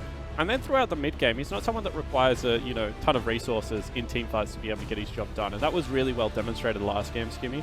We actually saw Babip team up with Isles a lot more than, Raze was with Isles, and then Raze just does his own thing and, plays a role as part of the game. Sometimes that role is to be the hard carry, and he certainly had some pop-off performances. But a lot of the time, that is just him playing, a very low variance game of League of Legends and ensuring he's doing his job. Well, the All-Stars here lock in with the Kalista, so no doubt looking for that Kalista-Taric pairing to make sure that it has a degree of viability, but obviously with them going for the Fresh, that's not a concern they have to worry about. The Trundle now being locked in here. I'm sure that they'll be definitely hoping that Legacy lock in some tanks for that Subjugate to get some value online. But what is interesting is some of these assassins now targeting Claire to really limit his champion pool. Azir, he had so many fantastic performances on this pick. One that as soon as it got to those mid-late stages, as soon as they were going for those Baron and Dragon dances, the Emperor's Divides were really a game changer. Yeah, absolutely agree. And I think that when you have a look at Claire's champion pool, a lot of it is either going to be Control Mage, which obviously they've removed, or it's going to be Hardcore Assassins, which isn't necessarily going to be great into the Kindred and the Soraka, right? So I think that this is Legacy with a really great read on what they want to do to shut down Claire. Obviously, they would have been prepared for Claire for the OPL Grand Final, so a lot of that preparation would still be relevant. Obviously, Chiefs fell down in an upset from the Direwolves there. But I think this is certainly someone that Tally would be really experienced playing against. Tally and Claire have both been in the league since its inception. Claire had a brief stint over in the LJLCS, Skimmy, but has been back for a long time now. So it'll be interesting to see exactly what happens here. I would be really surprised if that's a lock-in for Legacy, because we've kind of mentioned that Tally doesn't play traditional mages, does tend to play a lot more of the global or tank threat on the Legacy lineup, and Galio certainly more in that wheelhouse. Yeah, there was one best of 5 where literally he played every single game as this Galio, and we talk about it it sort of holds the same narrative as game number 1 that we saw on display here today. Quite happy to fall down a little bit in that CS department in that 1-for-1, as long as he's influencing those side lanes. And how influential was that Twisted Fate in not only revealing members to allow the rest of his team to get online, but just to always say, we have the numbers advantage, we can press this and we can go forward. So the Galio coming in here should come as no surprise. What's interesting from the ban of the OPL All-Stars is the Karma Denial. We've seen it be such a major pick, especially in the playoffs, to end out Split 1, and now starting to see a lot more love too in the bot lane transition of let's just get perma priority. We know that the ability to get a dragon, for instance, is a lot safer, and why wouldn't you when Babip is this influential on the map? Okay, and we're going to say Chippy's play Aatrox here. That's interesting to me, Skimmy, because I was thinking in my head, you know, as we were talking about what could be played, this team really needs some engage, and Chippy's historically hasn't played all that much engage, but then all of a sudden in the playoffs was willing to pick things like Malphite. I think he's put a lot of game into Ornn, even though that's been banned away. Yeah. Instead, he goes for kind of that pseudo or follow-up engage in the Aatrox. I was watching the LPL versus LCK, and I was listening to Wadid talk about the fact that Aatrox by himself is kind of really shocking engage, but maybe off the back of a Kalista throw-in of the Thresh, or maybe a great hook, he can cause some havoc in the back line. But I think that that's going to be quite difficult to do. When you have a look at the Legacy competition, once again, it's much more well-rounded. They've got themselves the 2 stop buttons of the Kindred, of the Soraka. Camille is going to facilitate the dive of Galio very nicely. And, I mean, we keep saying it, but Razor's here to just be like that backup plan B. You know, if all goes to, you know, a little bit of a mess. I was about to break rule number 1, Skimmy. You see that? I had to pull myself out of a swear there. As a true professional. Yep, as a true professional, I did not let that one through. But what I was going to say, if everything gets botched, everything's messed up, then the Ezreal's just there to be able to bring the end of the team fight together. On the flip side of Summoner's Rift, you have, like, what, 3 damage dealers, 2 double utility. We've spoken about this before, but it's like real vanilla League of Legends coming out of the OPL All-Stars right now. They are a pickup team. Once again, they don't have a coach, so they're just looking to get some form of cohesion through their picks here. Yeah, looking for some lane dominance to individually square up this match in a situation where one player here can look to try and influence this game, try to be a beacon of hope, a beacon of light that they can look to try and bring this the full distance in a best of 3. I'm looking very much forward to seeing Claire on the Corki. We've seen him definitely pop off on this champion as well, display disgusting amounts of damage, and also to sort of match really what Tally is going to be wanting to do. He's going to want to be that hero, delivering himself across the map all game long. I'm curious, obviously, now to see how Tapoon wants to play this Camille, given it's been a staple in Chippy's roster as well. Yeah, absolutely, and we're going to jump onto Summoner's Rift. It's going to be game number 2, the OPL All-Stars taking on Legacy, the champions of the Oceanic region. And this game should be a little bit more difficult for Tally, because whilst you can kind of leave Zoe to build a CS lead, I do not think that you can do the same thing against a Corki. Corki scales like nothing else, Skimmy, and could be very dangerous if left unattended. We've seen it time and time again where they hit that second item spike and they just start to do absurd amount of damage. It's not to mention the package once collected. We coined it the mini rumble ultimate, the equalizer, if you will, and when that lays down the law, definitely Rich caters towards Claire's playstyle of using the Emperor's Divide when he's playing Azir. I'm talking around about, you know, Dragons, Baron's Control. He can do an absurd amount of damage. He can definitely be one that can look to make things happen right now. But Tally has opted for the Flash in the Hill. He's running the Keystone of Predator as well. Just to be as mobile as possible and just to lock you in place with that taunt. Yep. Pretty interesting Keystone choice, because there could be some 2v2 action around mid lane. Trundle is fairly good against Galio. Obviously, once Subjugate is available, the Aftershock can be a little bit negative, but I think throughout the earlier stages, it can still be quite useful. And once again, I don't know whether we should be able to actually see Claire push out this lane and make plays around the map, especially without teleport available, Skimmy. So I'm not sure about the Predator. Obviously, Tally is, because he's locked it in, but this looks like a quite difficult lane right now. Yeah, definitely feeling the wrath of the harassment, even from level 1 with the Gatling gun online right there and disposing. We have a lot of these health pots that are going to be here, no doubt, revolving time and time again here from Tally. Looks to be both junglers starting with a blue start. And we'll see how they pass, because the criticism I've always had of Kindred in the past, Skimmy, is the fact that Kindred is a carry jungler, but doesn't farm early like a carry jungler. As we actually see some aggression from Topmoon in the top lane. Yeah. Look for a very nice trade there. Hookshot does connect. That's going to do a fair amount of damage right now as he looks to try and juke out Q2. Does get connected by the final. And But it's going to be Pabu showing up very early on here, Spawn. Yeah, I mean, this is what you do when Chippy's on your team. You camp top lane. Frozen ground. Out comes the pillar very early on. Tapoon holding onto that flash until necessary. Not going to fall victim there to a double buff Trundle. Not going to allow Chippies an easy lane state. Yeah, and so if we go back to Kindred, right, Kindred's matching speed with Trundle on the solo camps. Trundle is quite quick for a tank jungler at the start of the game. Base check could be here, however.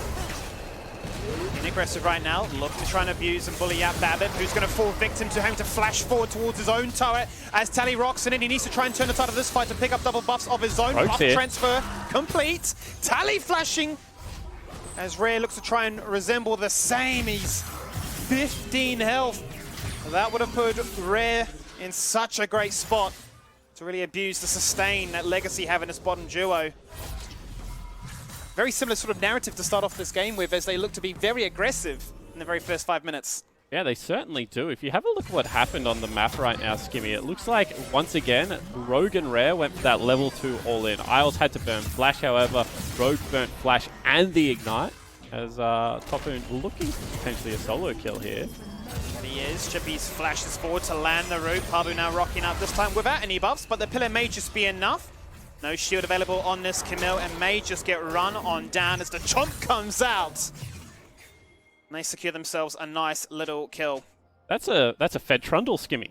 Goes back, gets himself just a piece of fire, and then runs back into top lane off no camps at all. He's only still done the first 3 camps of the game. And picks himself up another kill, now 2-1-0. And the impact of that bottom lane double flash was the ability for Rare and Rogue to get on the map and try and influence that mid 2v2. Now, Rare burnt his flash and wasn't able to pick it up, as you really well pointed out. 16 health left, but now 4-man dive could be coming across in the bottom lane. Looks like the creep wave wasn't big enough though, so they're just going to dissipate from that. But I like this out of the OPL All-Stars, Skimmy. Being a lot more active on Summoner's Rift early and trying to get out of their lane.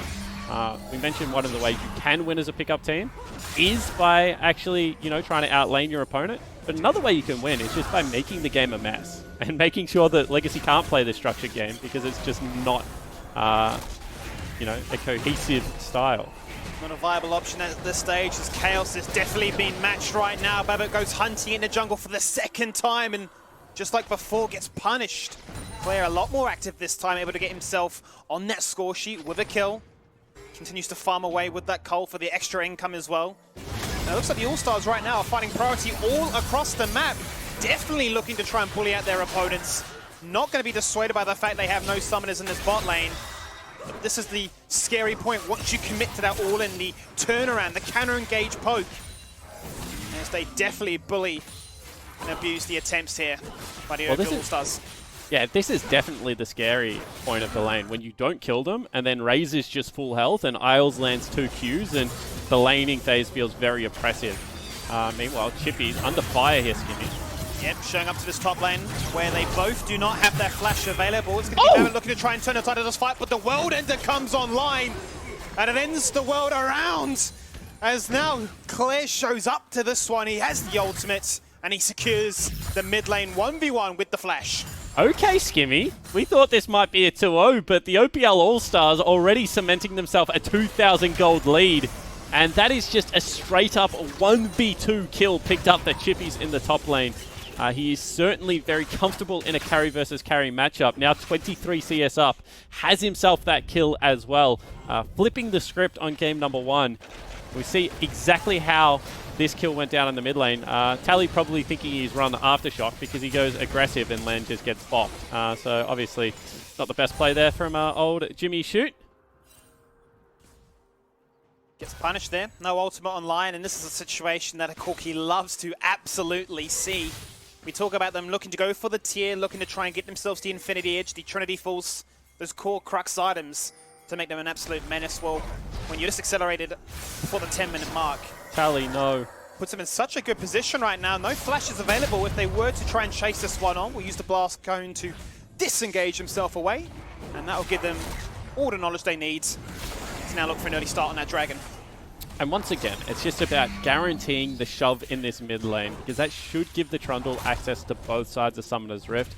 If Babip had pushing lanes right now, if he had the level 7 mid laner to level 5, he would be invading, he would be using that Galio ult so aggressively. But because of how this early game has gone, it's actually going to be Pabu, you know, with better shops on his bottom lane, pressure in the mid lane. It's going to allow him to pick up the first Dragon of the game. Not to mention the fact running Phase Rush into Kindred does seem to help the matchup a lot for this Trundle. And given how well top lane is going as well, I would expect this to be an early Rift Herald for the Oceanic All-Stars, and potentially a bigger early game lead than what they had last time around. Because we know the last game, you know, they still had about 1,000 gold lead. It wasn't enough in the middle stages, but this does seem to be the goods right now, Kimmy. Composition that isn't as globally focused, although in saying that, still we got the Galio Heroes entrance as well as the wish out from the Soraka, but despite that, there are definitely some stark contrasts between Game 1 and Game 2, and it's allowing the OPL All-Stars a lot more freedom to really express themselves. We saw exactly how volatile top lane was before. 1v2s may now just be a mainstay between these two, but Pabu in a much comfier position, does not have to worry about the jungle camp clears. He's getting successful ganks off, and he's definitely put these laners in a fantastic spot. Chippies is doing a great job with the lead that was generated off this Trundle, actually harassing Topoon down. Looking for it time and time again, actually gets blocked on out, buys time, and Claire zooms across the map to make himself 2-0-2. And this is just really nice play, you know, they're using that mid lane prior. Oh my Actually, gosh. that hook landed? They thread a needle in a haystack, can pick up Isles, forced to flash away as the Ignite comes on down, but they chuck in the Fresh, and he connects. Rare now online with a kill to his name. The turnaround attempt from Legacy as Galio gets rowdy. Raze wants to try and make this a reality in the zone. Tanks up 3 turret shots. That buys enough time for Bebet to flash in and secure a kill. And Legacy, the counter engage, the response is strong as Pabu now tries to pick up the silver lining in the first Herald of the game. Okay, and this is why we say do not make plays in 2 areas of Summoner's Rift at the same time, because first, the Oceanic All-Stars, the OPL All-Stars, they go top lane, they make a really great play of diving Topoon. But at the same time, Rare and Rogue want to go aggressive. They do land some great CC, but it means that it's a 4v2 on the bottom side of Summoner's Rift, Skimmy.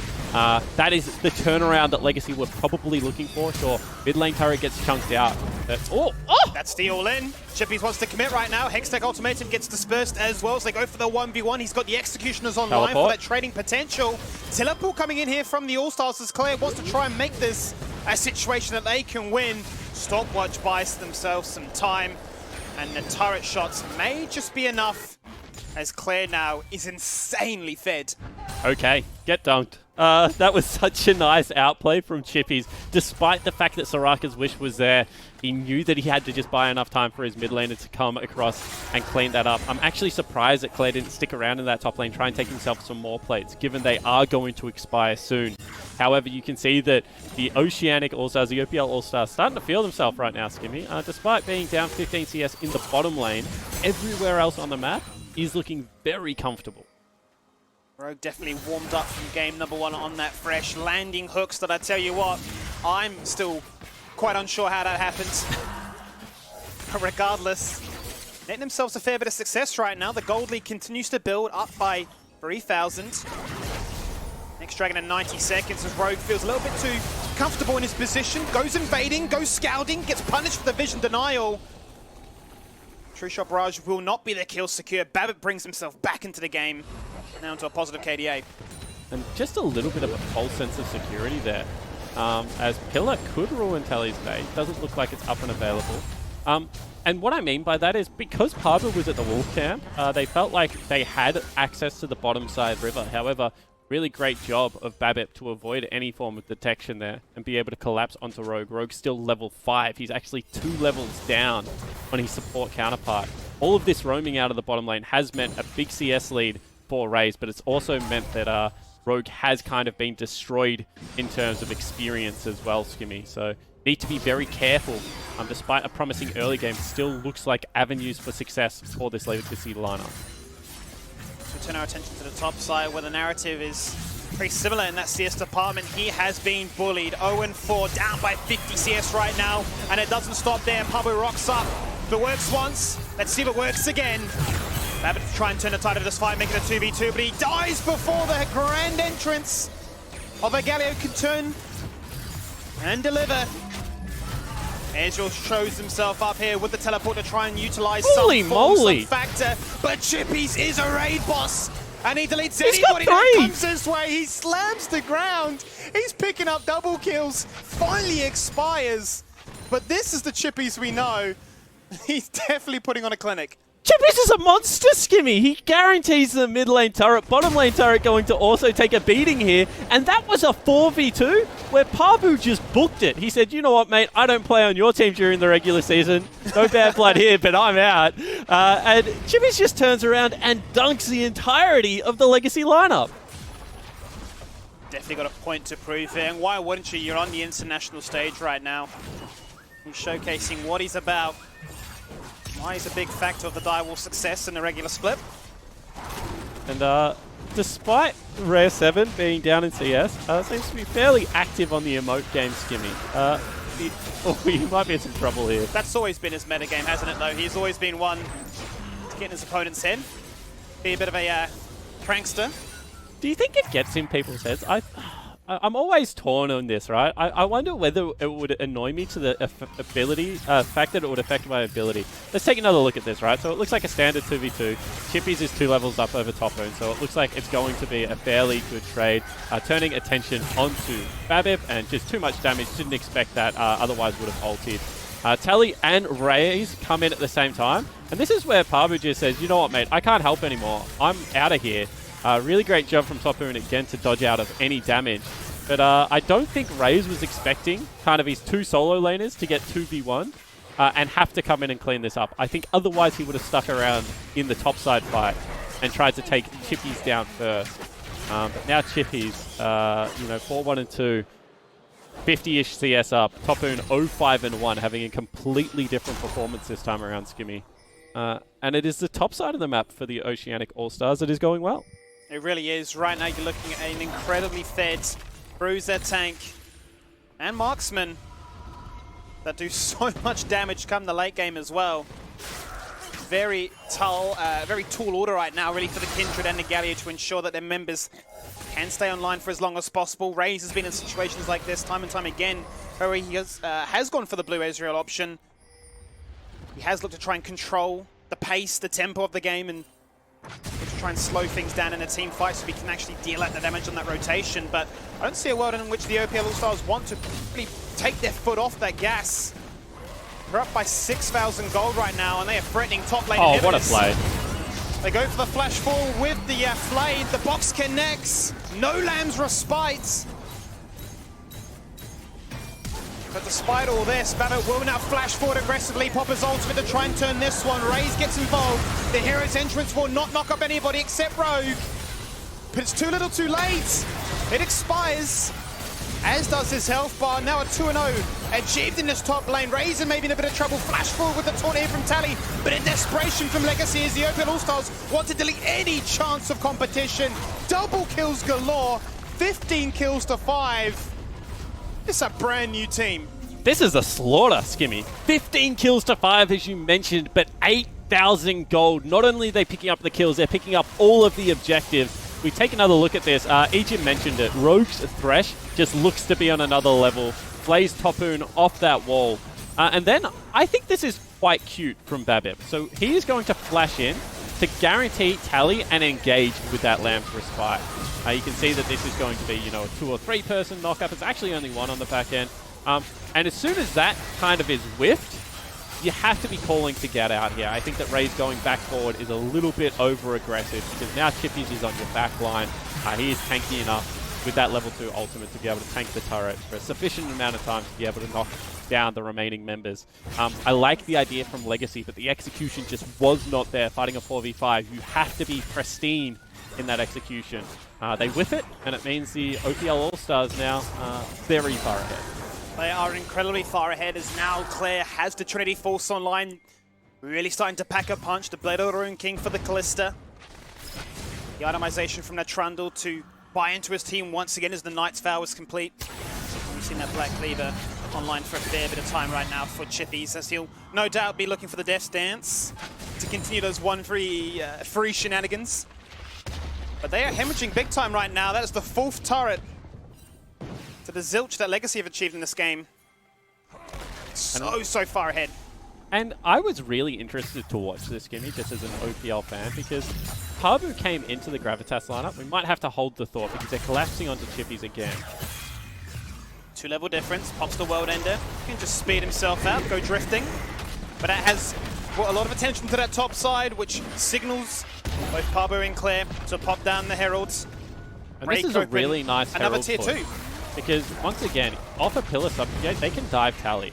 And he doesn't have sufficient wave clear with his build at the moment to be able to stop this turret from throwing down. I would expect them to just leave the inhibitor there. It's only 18 minutes in. It's not going to give them any Baron pressure at this stage. But still, just the influx of gold, now an open portion of the base, means that one misstep from Legacy, who are 10,000 gold down, will lose the game. And they're getting desperate. You can see Raze, again, looking for plays over this mid lane wall. Yep, True Shot Barrage, and then Arcane shifts in with a fully stacked up passive.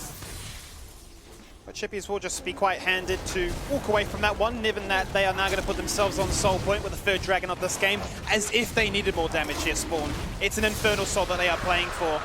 They've got that win condition now set up in the bot lane to pick up an easy inhib. Everything looking so good right now. We're talking before the 20-minute mark. They have really pushed forward this early game aggression, scale it so well into the mid game, bring tempo, and really push Legacy up against the wall. And it's not necessarily how you would expect it out from an All-Stars team versus, you know, a coached and well-drilled lineup. It's actually been through coordination of turret dives, getting out of the bottom lane and trying to impact mid lane and keep Tally locked underneath his turret. I think this has been a much more coordinated effort from the OPL All-Stars, and, you know, revolving around their carry top laner in Chippies. When you have a carry top laner, especially within OCE, where we typically have very defensive top laners or weak side top laners, you do have to morph the way you play, and I think that Pabu's done that quite well. And I just want to go back to that journey. So Pabu, you know, had a break at the start of Split 1, finally joined Gravitas as their top laner. Now he's being picked up as a jungle, and this is kind of his first official jungle game, right, yeah. Skimmy? He got to rank 1 playing jungle. He was playing a lot of Ivan and a lot of cheesy stuff like Echo, and people were like, but how is it going to translate to kind of a competitive environment? I think so far in 2 games, it has been a success story. I think that Pabu has had a good string of ganks to try and save his team on the Ivan game, despite being invaded. And I think this Trundle has actually looked very good with the pressure he's had on Summoner's Rift, Gimme. And this is against Babbitt, who, for everyone watching, is probably the best jungler within OCE, and put on a jungling clinic in a lot of the finals. No doubt. He's definitely displaying a very gank-heavy, active style of jungling. He's not going to be too afraid of going for a very early Baron call. And why wouldn't you? Both top lane and mid lane double their opposition in their gold. They are so damn strong at this stage. Quite interesting they didn't go to finish that. Trying to bait out the Legacy roster here, but Raze in a spot above a call without any team in his way.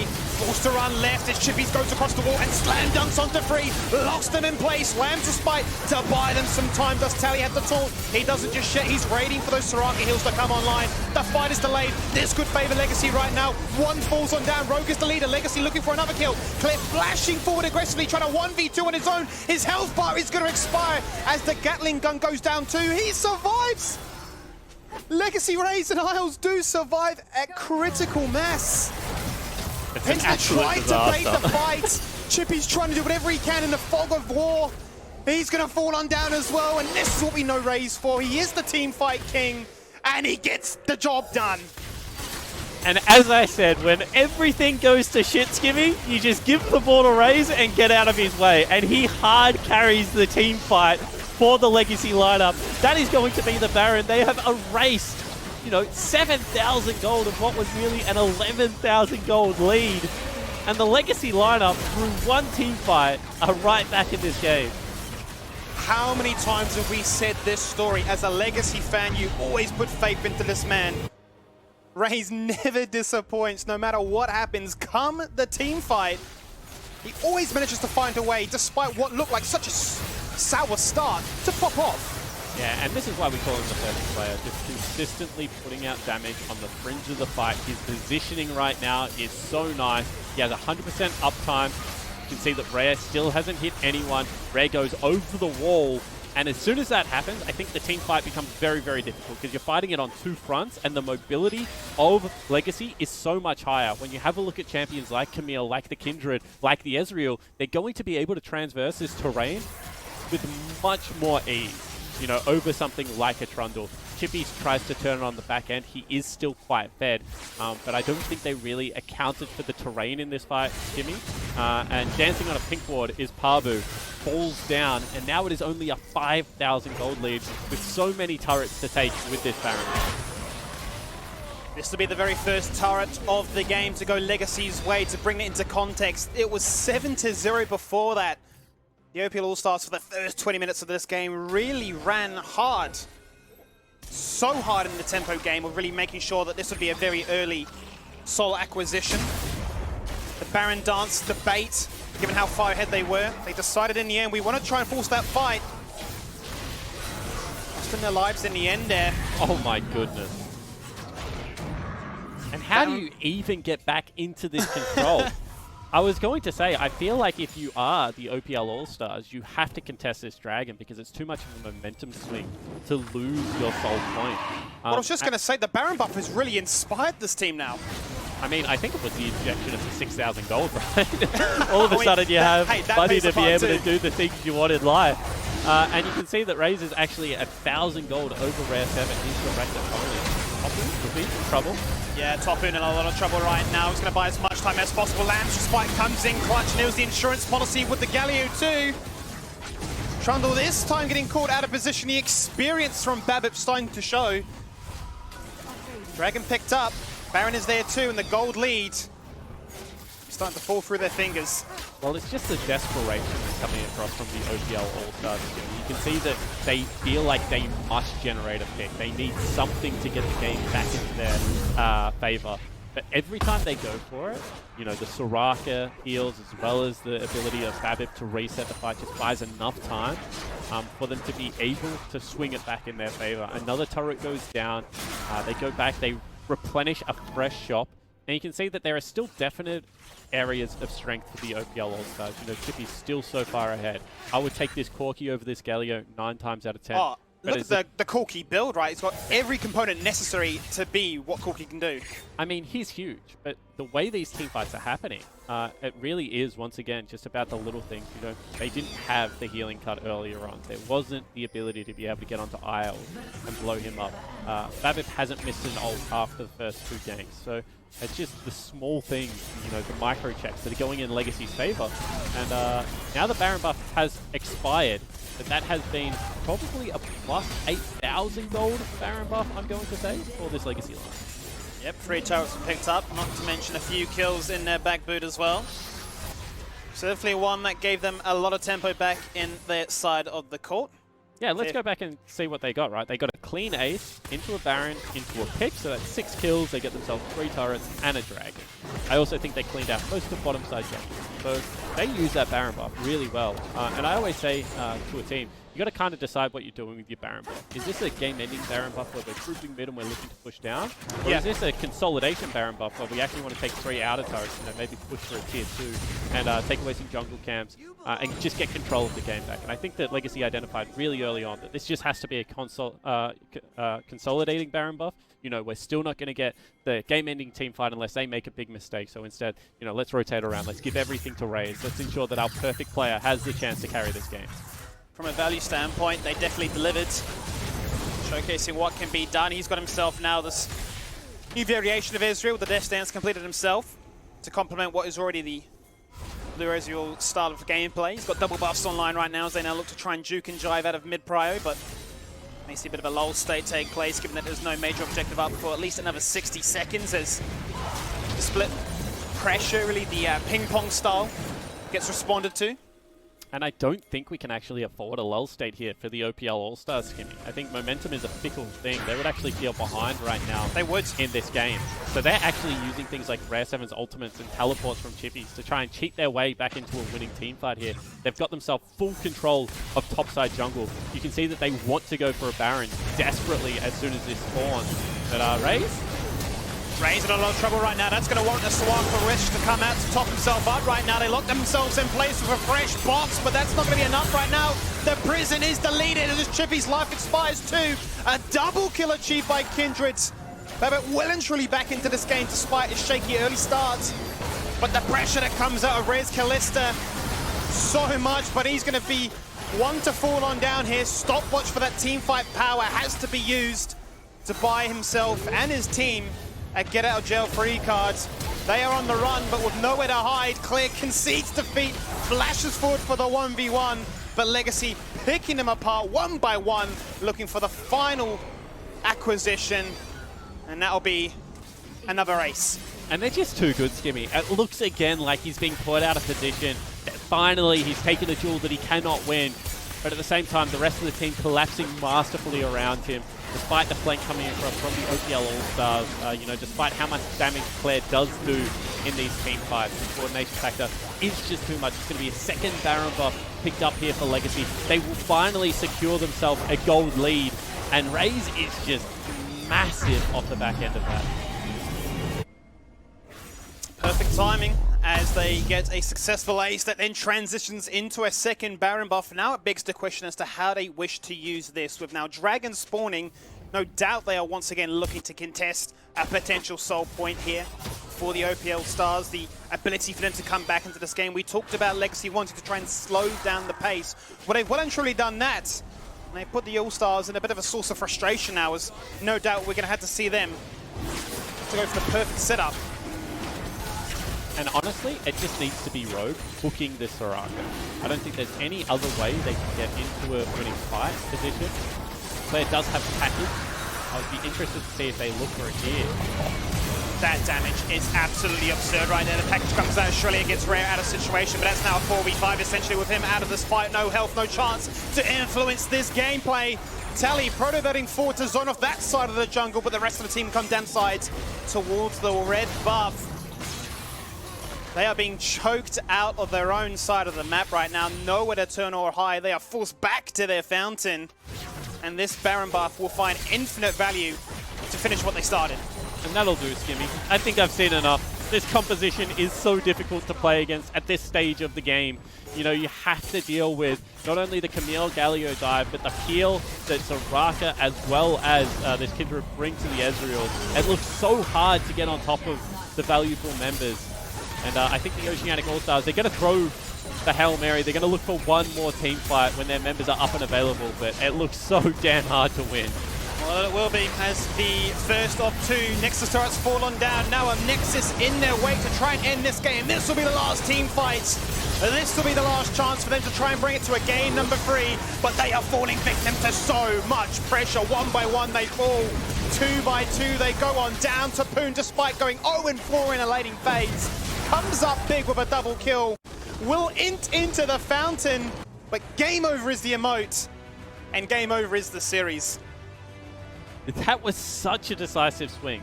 I could have sworn, Skimmy, that we were going to go to a game 3 in this. You and me both. 11,000 gold lead on Baron with Kalista. It looked impossible to drag them off, but the All-Stars, they made that one mistake. And this happens so often against Legacy. We've seen them battle themselves back from 10,000 gold deficits during the regular season as well. Once they get themselves back in that game, they are unrelenting. They do not make the same mistake. They do not give you the same opportunity to be able to get back into it. That is why they were the Oceanic champions, and a clinical display in that late game. A full display of why Legacy are the best right now in this part of the world. They truly showcase that, you know, despite being down 10,000 gold, they still have some aces up their sleeve. That does it for us, guys. We're going to jump to a quick commercial break, and when we return, it's the boys back at the Hangout.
Welcome back. Jim, you still tapping that microphone?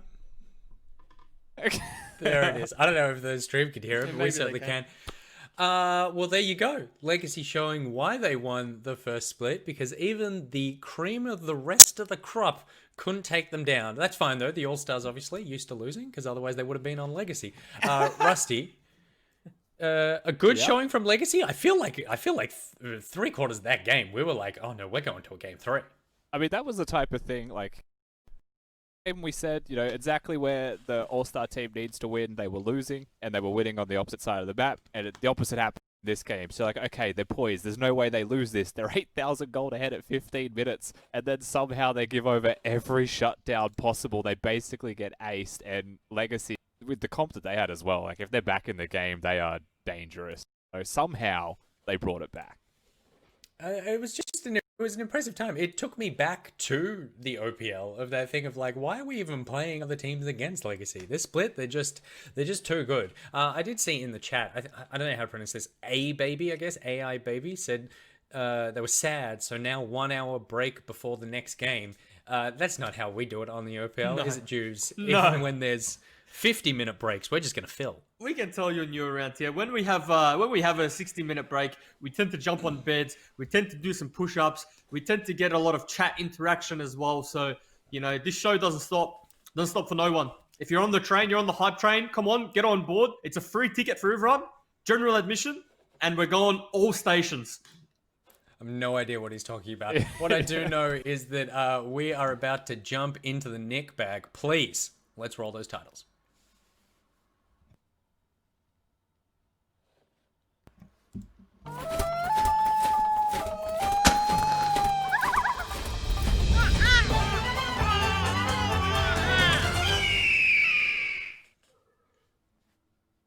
I mean, that alone should be proof that we really need a bigger budget. I was going to say, that should be proof that you come and watch the OPL, but I think you're right. We need to change that title. I don't even know why I'm a baby. I'm pregnant with a questions. stalk. I think it's because you have multiple babies. Right, because I have lots of kids, so that's actually why. Obviously, we haven't heard from Ejim for the last couple of minutes, and that's because, well, we can hear you, but I don't know if the stream can hear you. I mean, we'll have to figure it out later. So, I mean, if you could just sit there awkwardly, that would be great, but not for too long, because we're about to bring in Skimmy to replace you. So, Skimmy, let's bring in the real talent. See ya, Ejim. It was nice while you're around. There he is. Bam. That's a Skimmy, smooth welcome. transition, by the way. I would just say, nice little change of name tag as well. Skimmy pops in. I don't mind that at all. That could have been some free clicks for Ejim, but you know what? We'll claim it. We will claim them indeed. So it is time for the Nick bag. This is the, I would say, Rusty, that this is the signature seg of the OPL? Oh, for sure. And I was looking at the layout of today's show, and I had the feeling that we were going to start at the peak and slowly degrade back to OPL, and Nick bag was going to be the reason that it all happened. It is. So the Nick bag, for those of you who don't watch a broadcast, this is the life advice segment where you guys just send in questions about your life. It can be about literally anything, and we just try to help you out. We just try to give the fans a hand in their life. So all these questions have come in, or the first chunk of these questions, sorry, have come in from people who've donated. Thank you very much for donating towards the COVID-19 relief. And a reminder that Mark and Brandon Wright, co-founders, are matching donations, $2 for every dollar up to 100,000 US, which is extremely generous of them. So please, please, please toss in a coin if you can. We're nearly at 10,000 US now, which is very exciting. All right. Normally as well, this would be live with Twitch chat being able to help along. You're on like a 1 minute delay, so we'll try to include your answers as much as possible in the Nick bag. The first question comes in from an anonymous donor who says, I did see though a minute ago, Jalen says, Nick Boy is so freaking handsome, thank you very much. An anonymous donor says, dear Nick bag, how do I hang onto the hair I've got, or do I shave it all off and rock the chrome dome? Help, please. Man. I can... Well, we need Spawn here. Yeah, I was about to say, firstly, Spawn's probably best equipped to answer this one, but secondly, I think I'm all about embracing, and I think if you're going bald, just embrace it. Just chrome dome yourself, and if you can grow a nice little beard, beards sometimes, you know, when people lose their hair, they actually grow a beard for some weird reason. Yeah. So, like, I think grow the biggest and dirtiest beard you can and just full chrome the top, and you're going to look very handsome. I think you have to have a beard if you've got a completely shaved head, right? It'd be weird to be completely smooth the whole section. Yeah. You're right. That is weird. If you have that look, you're weird. And if you can't, what you're saying is, if you can't grow a beard, don't lose your hair. You're in trouble. Yeah, I think like men derive a lot of confidence right from their hair because I feel like it's really part of your features. You know what I mean? And I feel like in a situation like myself where I can't grow a beard, I think I'd be in a lot of trouble. So I'm fingers crossed hoping that I don't go bald anytime soon. That's what I'm trying to say here, Nick. First of all, any of this sort of like confidence, virility, masculinity being attached to the amount of hair you've got on top of your head is absolutely No, because like, ridiculous. look at yourself here, Nick. Look at yourself. You know, such a beautiful specimen like you. You know, I get to see this crazy beard hair look, which is somehow professional too. You know, I'm vibing. I just grew this thing overnight. I think Nick's molding a little bit.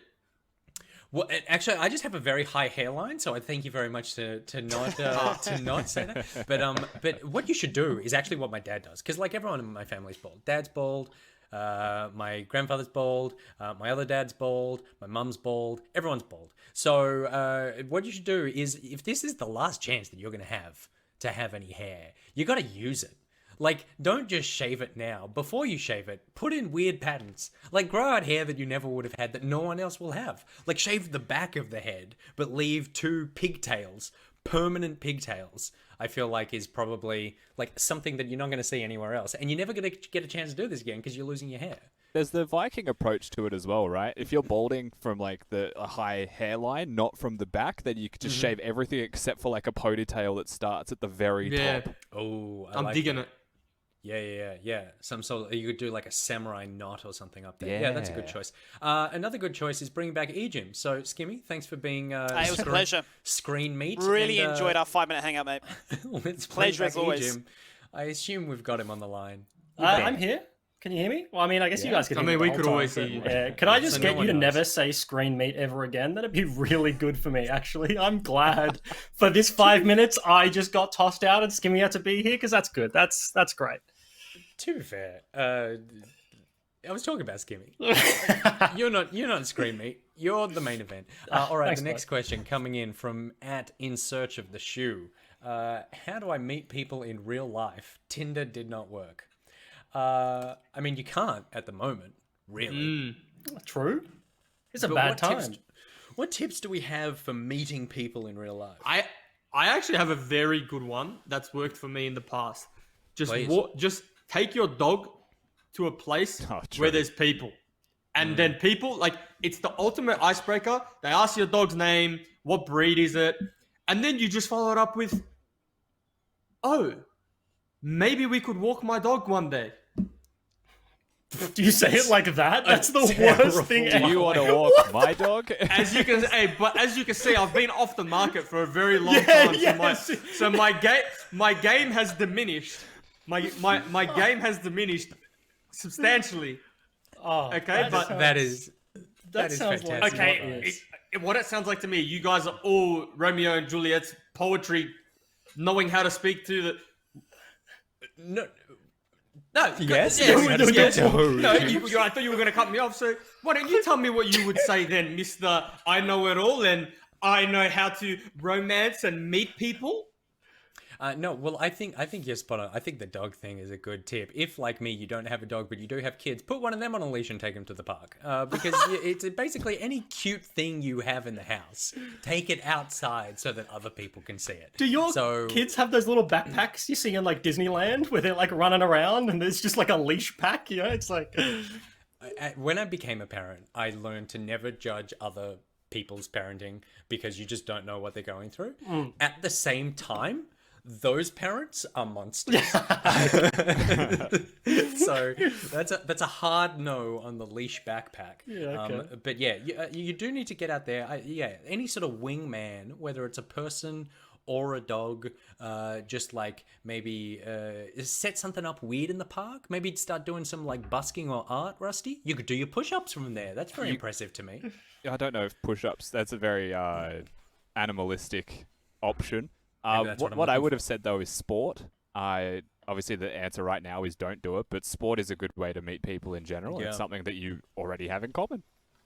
I mean, that is the thing, right? That like most of the time you meet your spouse, whether it's at university or at work or like at that sort of like communal gathering areas, a lot of those aren't going on right now. So unless you want to date the person that's already in your house, and if you're married, you probably don't, then you do want to like join a class or join some sort of group activity. I think that's good. Ejim, do you have any other advice? No, not particularly, to be honest. I'm a pretty introvert person, but like go out, do things, and it's like no pressure environments, no? Like you don't want to like go somewhere specifically like, oh, I have to meet someone tonight, today, do whatever you're doing. Like the benefit of like taking a class or meeting them at university or whatever, it's like you're both there to do something anyway. Yep. It's like you get to talk to them normally and not like, oh, I'm looking to meet someone and then you flourish. I think I just big brained the best alternative how to meet someone. Please. You meet them on Summoner's Rift and then you duo queue. Oh, that's nice. You That's literally very just on duo brand queue. as well. Yeah. How'd that go with you at Carbon Juice? Let's just say we are divorced. Yeah. Let's just say divorced. In chat, probably fishing says walk your grandma, works just as well, and then Winter Wolf says use your kids to get dates. Nick Boy 2020. All right. The next question comes in from @BrianRice. Is it okay to drop a safe life, drop everything, move to Japan to study and chill using all of my life savings? Is it okay? Yeah. Yes. Absolutely. I mean, Follow your that's dreams. like if it's something that you want to do, if you've decided to become a culinary chef or you just like Japan, I wouldn't stop you. Absolutely. I feel like there's never been a situation where when you go, should I do this thing that could enrich my life or not, that not doing it is the right decision. I mean, it could be terrible. Oh Maybe yeah, I was it gonna could work, and it could just be absolutely terrible. But I'm with Ejim. It's like alternatively, do you just go bankrupt going to Japan and studying something, then come back and have no job because what you studied actually you can't get a job for? You know. I mean, that's a possibility, but my answer to that is always going to be, will you regret not doing it? And usually the answer to that is yes. So why don't you do it and fail to know? Absolutely. I'm wondering if this person knows how to speak Japanese as well, because that seems pretty important. Pretty Would you move to a country important. that you couldn't speak the language? I mean, Would I you? did sort of. yeah, Yeah, same. I've you lived came overseas. to Australia, Jubes. Come on, bro. All right, the next question. So we're just going to say yes. That's a hearty yes from the top of the screen and a hearty no from the bottom of the screen. So therefore, we've cancelled each other out. You're back where you started. We didn't help at all. I'm really sorry about that. We're running out of time. I'm just going to jump straight to a heavy one. In from Anonymous. What do you do smiling. when the love of your life has someone else who's not you as the love of their life? Oh no! You want to put a leash on that person and take him for a walk. Cry. Ask them to walk your Cry. child. Yeah. I mean, I like to be honest. If this was the OPL broadcast, I'd feel a lot more comfortable answering this question. I'll be honest, but maybe, just maybe, there's room for 3 in a relationship. But who knows? That's a possibility. There is. That's I totally was no. gonna That's say totally a accept possibility. reality. That's I've seen it happen. We're open-minded. 2020. That's all I'm saying. That's it. But I feel like the unsaid context in this is you have like 3 people and like, you know what I mean? Maybe It's they don't this is traveling one way. This is going from this guy, this person to this person to this person. Yeah. And there's no round and back again. I mean, that doesn't necessarily mean that the second person hasn't doesn't, like, if they knew, maybe they've gone, I've settled for the person that I'm with because I thought you were unavailable. I would say one grand romantic gesture, and then if there's a no, you just leave it alone.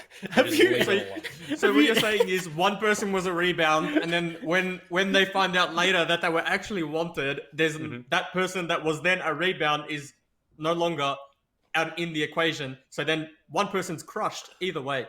And you're meant to tell that person very specifically that you settled for them.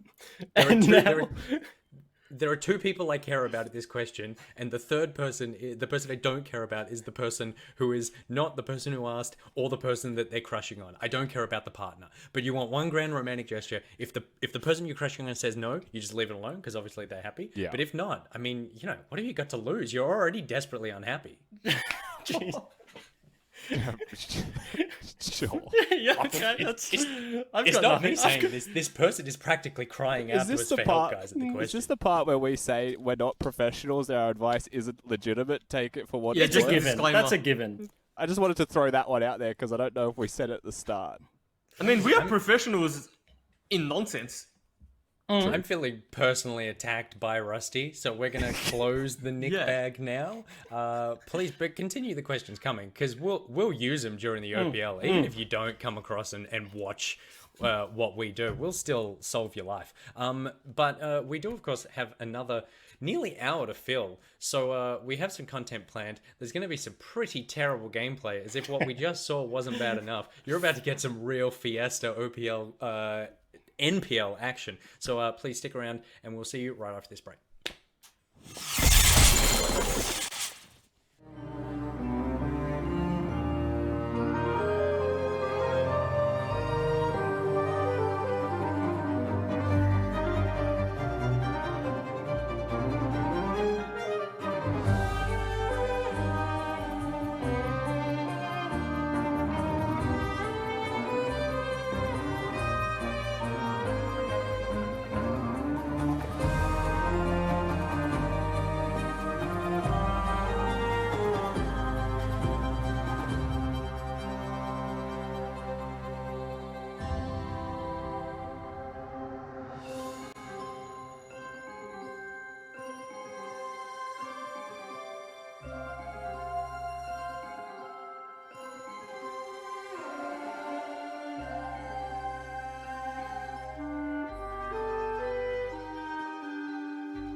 stole my penta. Oh, baby, that's what I needed. 9 hours in this building with these morons. Good work! Let's go, boys!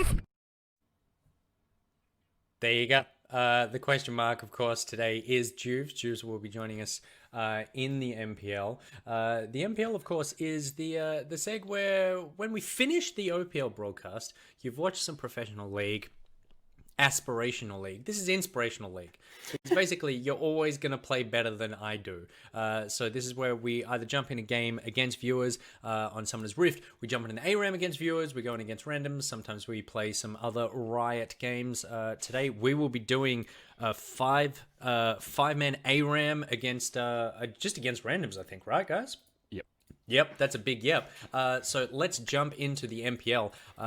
Also, I was told that we would not reveal to the global audience, and particularly to Riot, who, pay me to host League of Legends, that I would not have to expose how bad I am at this game. But apparently that wasn't true. So let's jump into the game.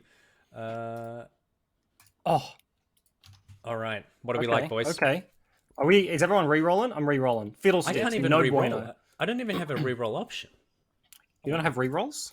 No. You played too many ARAMs. Oh, fiddlesticks type. Let's get it. Yeah, that's it. Jinx Vayne. I'm just going to go Zara. I'm just going to do it. Zara's real good, to be honest. ARAM, I think that suits you. I think that's a goodie. Just a disclaimer for everyone watching, if it's Nick's point of view as well, he has default room pages that we're trying to keep. It is absolutely not my point of view. What do you reckon? I've got Nick's starter runes, and they never change. Yeah, On every champion? Right? Yeah, because it's too much work having to quickly decide what runes I'm going to get. I can barely pick a skin. Yeah, okay. Hey guys. Oh, hey, yes. I don't even know how to do that. Someone else is talking to me. We've got requests. How do I full screen my client? Alt-enter, I'm pretty sure, but I'm pretty sure we're in game. Oh, okay. Well, I don't know. What a beginning! What a beginning! Enter. Oh, what happened? Bryce just ruined my computer. What? No. I don't know. Very good. That was too real. That was too scary. Enter definitely didn't do anything. They've got the ARAM meta. They got the Yumi. Plus is a way to make the client larger. We're versing Nick's mullet. I like that. That's exciting. I need to make that League of Legends. I do believe. Maybe not. Are we ready, boys? I don't know how much. So the piece of software we're using, Jakey, you want to right-click on the desktop capture window, and then select. I like how we're doing this live. The this league is so gameplay one, not the client. Yeah, no. So I got that bit. That's easy. They're telling me to make the client full screen. Okay, well then I got nothing for you, mate. It's in the settings. I'm just gonna have to say goodbye to you and bring in someone else. Yeah, well, you know what? I'd actually appreciate that because I was gonna say just before we went in, you guys seem very chirpy and like you're not taking this all that seriously. So if you could just, smarten up just a little bit because we are about to go into the game. I mean, technically we are the OPL All-Stars right now. Okay. Grab chat, drag chat off screen. Now I want no backseat gaming when it comes to items that I purchase, skill shots that I miss, flashes that I do or do not do. You're very specifically asking for no item advice? From chat. I want it from you. I'm liking this. Okay. Hey Bryce, these are the emotes. Yeah, I've only got this. Little meepy boys. Oh, that's the new bard one? Okay. Nah, my emotes are actually trash, dude. Hey, Fizz. Oh wait, this is a... Hey, guys. Yeah, we got some friends over here. I mean, where is my team? I'm really surprised we had Karthus, and then instead of Karthus, we've got all this collection of champions. Yeah, like, what is the Rammus pick? Look, I just want to taunt. Literally every ARAM I've ever played with Skimmy, I get a bad champion, and then I trade. Get one of broadcast. We got told to get one of broadcast. And then I trade it to him, and he ends up playing it. Look, I'm just a patriot for you. I look after you, don't I? That's a good blow. Okay, are we ready? Are we ready? Yeah, we're ready. We're always ready. How ready? Oh, there it is. There it is. Let's go! Oh, that Beautiful. was huge sport. That was massive. That was Okay. so good. Okay. I didn't know one died. I'm being targeted by that. He's got a snowball. Kill Nick. He's going. Kill! That's fine. I healed. I healed. Stop yelling at me. I said heal. I said heal, Nick. I'm not yelling at you. I'm yelling at everyone else. Oh, okay. You were helping. I see. Yeah. Ah! Russ, you just keep draining. Isn't he like OP? Doing it. I'm not doing it. Oh no. I've just been told that Skimmy's gone. Am I gone? Yeah. Uh-oh. Lost him. We lost it. No. Victor's coming in to take control of his computer. Uh-oh, it's doomed. Oh no. 4v5. Buying the vamp was the best thing you've ever done. Chat is giving you some coaching advice already, Vic. Are they? Is it friendly? I don't even want to look. Oh, it's a build. It's not. Oh, me. it's a build. That's that's nice. Please build Ludens. Oh. Yeah, that's good. Yeah, absolutely cool. I can do that. Allies. I can do that. And then I look and Super Kami says, "What a train wreck." Yeah. Fact. Oh, I mean. But it's our train wreck. It is, exactly. And I've checked the contract. The MPL is still not included in it. So we're technically never been employed to do this. Oh no. Alright, do we want to fight it at 6? Well, we kind of still just, Yeah, we're kind of just copping it right now. Yeah, I reckon we can Wait, go at 6, wait, though. Skimmy's... Oh, he's getting... Yeah, we he's can proper condemn gone. teammates. Just condemn him, like, back towards the base. I say we still fight at 6. Well, I'm not at 6 yet. I say I'm very low. Alright, Skimmy back. I'm Moving. waiting. It's a work in No, progress. okay. Is that you or IT currently playing? Let's blame this on Victor. If I int, Oh god, Vicky's gonna be so happy when this is over. And Wait, he is never it- needs to log into our computers again. That's not 6! I did it! Fight anyway. Sorry, Hold on, hold on, hold on. That's how Is it- we do. Was that you, winnable. Skimmy? Oh, that's me, bro. Don't you worry. Oh, okay. I thought Don't IT you though. worry. Going. Oh, that was a terrible condemn.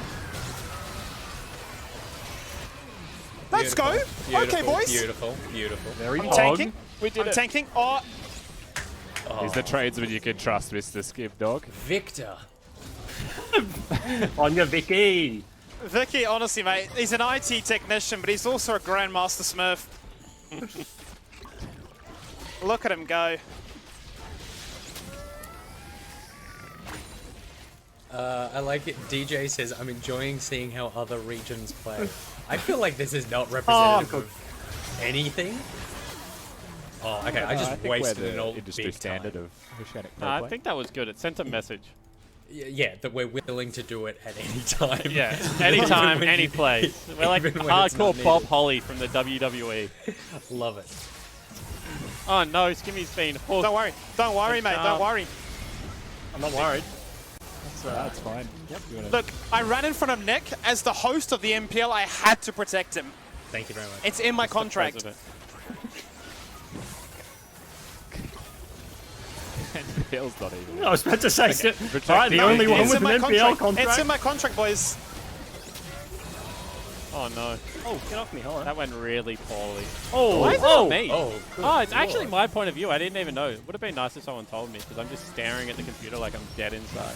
Wait, that was the whole point. That's why we were troubleshooting your thing at the beginning. What? You're a numpty. I don't blink when I play video games. That's what I've just learned. Oh, dude. Oh, what a disaster. Get me out of here. Okay, I feel like we need a game plan. We need a game plan. This is what we need. Like, we need some sort of, like, Well, like, I don't know Just what to tell you. coach. Spit it out. Yeah. Walking We into need them a one by coach. one is okay, not the I plan. can coach. Who in here is a coach? Bryce, engage. Yeah, There are Vane. I'll literally just... three Oh, coaches go. in the Bryce, Yeah, yeah, engage. yeah. Okay. We're zooming. I wasn't ulti. I mean, I just threw a barrel backwards, but come on. Oh, is Like, this it? Is this it? Is this This is it? good. Keep following. Keep following. Old keep man's going for it. You say we need a coach, but then when we have a coach, the coach is Okay, listen. the Come on, Get bro. it, get it, That could have get been it. a penta. Yeah, This is huge. I've got This is- 2 and God 5. 2 and damn. 5. God damn, this Yumi. I'm gonna flash int. Oh my god, we're gonna get Thresh so is already coached by alive. another region. Oh, hello. Go, go, Oh, go, he's go, go, go, going. go, go, go, go. I hope Patriot. Bryce dies. Well, Oh. you do get that sometimes on the big jobs. It's not to be had. Oh, he's dead. Okay, no, he's not dead. Alright. What is happening? I'm thick, fellas. Okay, please never say that again. Screen meat. Yes to Asiet. That is Skimmy, the undisclosed caster from a previous title that we have now kidnapped. Just jump. Oh, what a dodge. Oh, Not that's a it, that's shot. it. Not a shot. Okay, I'm getting that ulti in. Okay, okay. Putting in work. Oh, there's a Talon. There's a Talon. I'm dead. Sylvester Talon. Is that what'll get us back? Taunt someone. Another wasted Mullet ult. has been annihilated. I got taunt. That's A all I got. question. Do I even buy an amp cone? My Gwinsus? think the answer's So no. just quickly, Tool Dealer in the chat says, when is Skimmy getting his own show? So for those of you who haven't watched the OPL, we basically fire our play-by-play every split, and Skimmy's already done a full split, so he's probably available from now on. So if he's ever going to get his own show, it's going to be now. Thank you, Tool Dealer. Big shout out. Oh, look at Bryce. Just a clutch tumble. Clutch. Like Faker on the world stage. What, are you trying to say the NPL isn't like that? Or, I don't get it. I was saying it's exactly like that. Okay. Because it kind of sounded sarcastic. And No. I thought one of our rules was our audience isn't going to understand sarcasm. I thought one of our rules was that we're not attacking each other, and this feels... okay. It sounded like an attack? I did yeah, not yeah, mean it to does, attack. yeah. We're just waiting for our buttons, yeah? Yeah, that's... Alright, I'm glad we could amicably resolve this. I Really landed good. an R button. Oh! That's Oh, big. lovely. That was a very nice button. I really feel like my team didn't have Did my it well, back there. though. It's more that you said I've landed an R button as opposed to I'm about to land an R button, which would have actually given us any sort of opportunity. See, I was going for like a mind meld type situation I have my where you ult. just knew what I was going to do before I did it. Oh, this is it. Nice. There it is. There it is. I've said this before. Mikaha, if any of the I'm other dead, I'm dead, I'm casting dead. teams agree to play on 200 plus ping, they can play on the NPL. Absolutely. We're just not going to you because we created the segment. So if there's you no guys middle want to come ground to in us, yeah. I don't know if you watched the opening video though, but another region will definitely also steal this segment, and then we will be forced to come on their show. In some sort of power move that none of us will be happy about. Okay, we good. Okay. Right, we need the heals. We need the heals. Aegian was a former pro player, by the way, says Duke. Yeah, We my use the word vein- pro my very vein at loosely in wildcards. this region. Very good. Did you Hey, say you this banged is- at wildcard? Oh, I said my vein at wildcards is very good. Oh, okay. As you can tell Bad from that engage. Gragas ulti, Jake Spawn Tiberi was not a pro player. Oh, he's still going. Quick comp Spawn's calling. I'm just trying to give the we the going chat in? said Yep, they yep. like the we going senior in? edition. Oh, I'm mega dead. We're gaming. We're gaming. We're gaming. Get him, Nick. Ooh, BL. Oh, so Bryce is he's also botting. dead. Good stun. Yeah. Right, I'm just gonna Rusty. leave. Rusty's going to turn Don't this. have ult. Do you have a dive with Rusty bulk is available? baiting like you would not believe. Yeah, this is a bad time. Still scaling. I looked at chat instead of popping my ult, so that's on you guys. Yeah, that's true. Who is Vayne? Vayne is Bryce Aegian Paul. Hello? Hello? Hey, someone said, why don't we verse the EU casters? I feel like, is it fair to we say already just on an answered that, like, international 2 seconds stage ago? that we would win? I'm fairly confident. I'm Pick a also side. fairly confident. I'm fairly will confident create Rusty is not listening to us. Hello? Is Rusty lagging by 2 minutes? Is that so? Yeah, bad internet connection in Australia. That's all it was, I mean, to guys. be fair, that happens every week. Alright, where's the charm? Where's the charm? Oh, What? we're Where are going. they? What? Oh, okay, they're getting Where are they? chimes. Yeah. They are getting try-harding help. so This hard. is- It's because of Nick's ARAM they know. MMR. Because they know. Yeah, it is. I love that. So how are we still losing? Oh, hello. Nice ulti, Nick. Nice ulti, Nick. Oh, Good. Okay, Boomer. Okay, Boomer. oh, he flashed.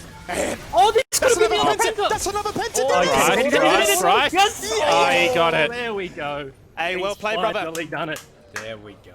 That's what we want. Is that the I ex-pro doubted Chiefs him. player? I actually got hooked onto turret. I thought cooked. I was about to mega cry cooked. for you. Let me die. Let me die. I'm seeing in the chat, JPM says Skimmy is so intense. You don't know the half man. Skimmy is on 11 his entire life. That which is I like. why I got brought into this role. That's true. Because Jake's on like a -2 for most of the time. He needs to be balanced. Rusty usually isn't on camera. It's usually a stock image. What do you mean I'm a -2? Listen to yourself right now. What do you mean I'm a -2? Oh, I'm sorry, sir. Oh, I'm mega dead. Oh no, I'm not watching. Spectate for the fans spawn. Spectate for the fans. Oh, Skimmy's in trouble. Nah, I'm just soaking. I'm soaking. Alright, flash forward. Hook misses. Let's soak up the damage for you, boys. Oh, is that what Apparently we have to I do need when to we be more die? intense. Lucian dashing forward. Rusty landing easy. Let's That's go, it. boys. That's it. Ready? I'm going. Oh. Going where? Okay, straight back to the fountain. There we go. My first ult didn't go off. There was some form of bug there. I'm pretty sure that was a technical difficulty. Does anyone else feel like Rusty is now taking this way too seriously? Because we haven't heard from him in about 5 minutes. We know how this goes, though, Rusty. He's just waiting for the 2 minutes of lag to come up so he can talk about something. Hey, someone in chat just spoke about us versus NA. That was 14 minutes ago. Damn.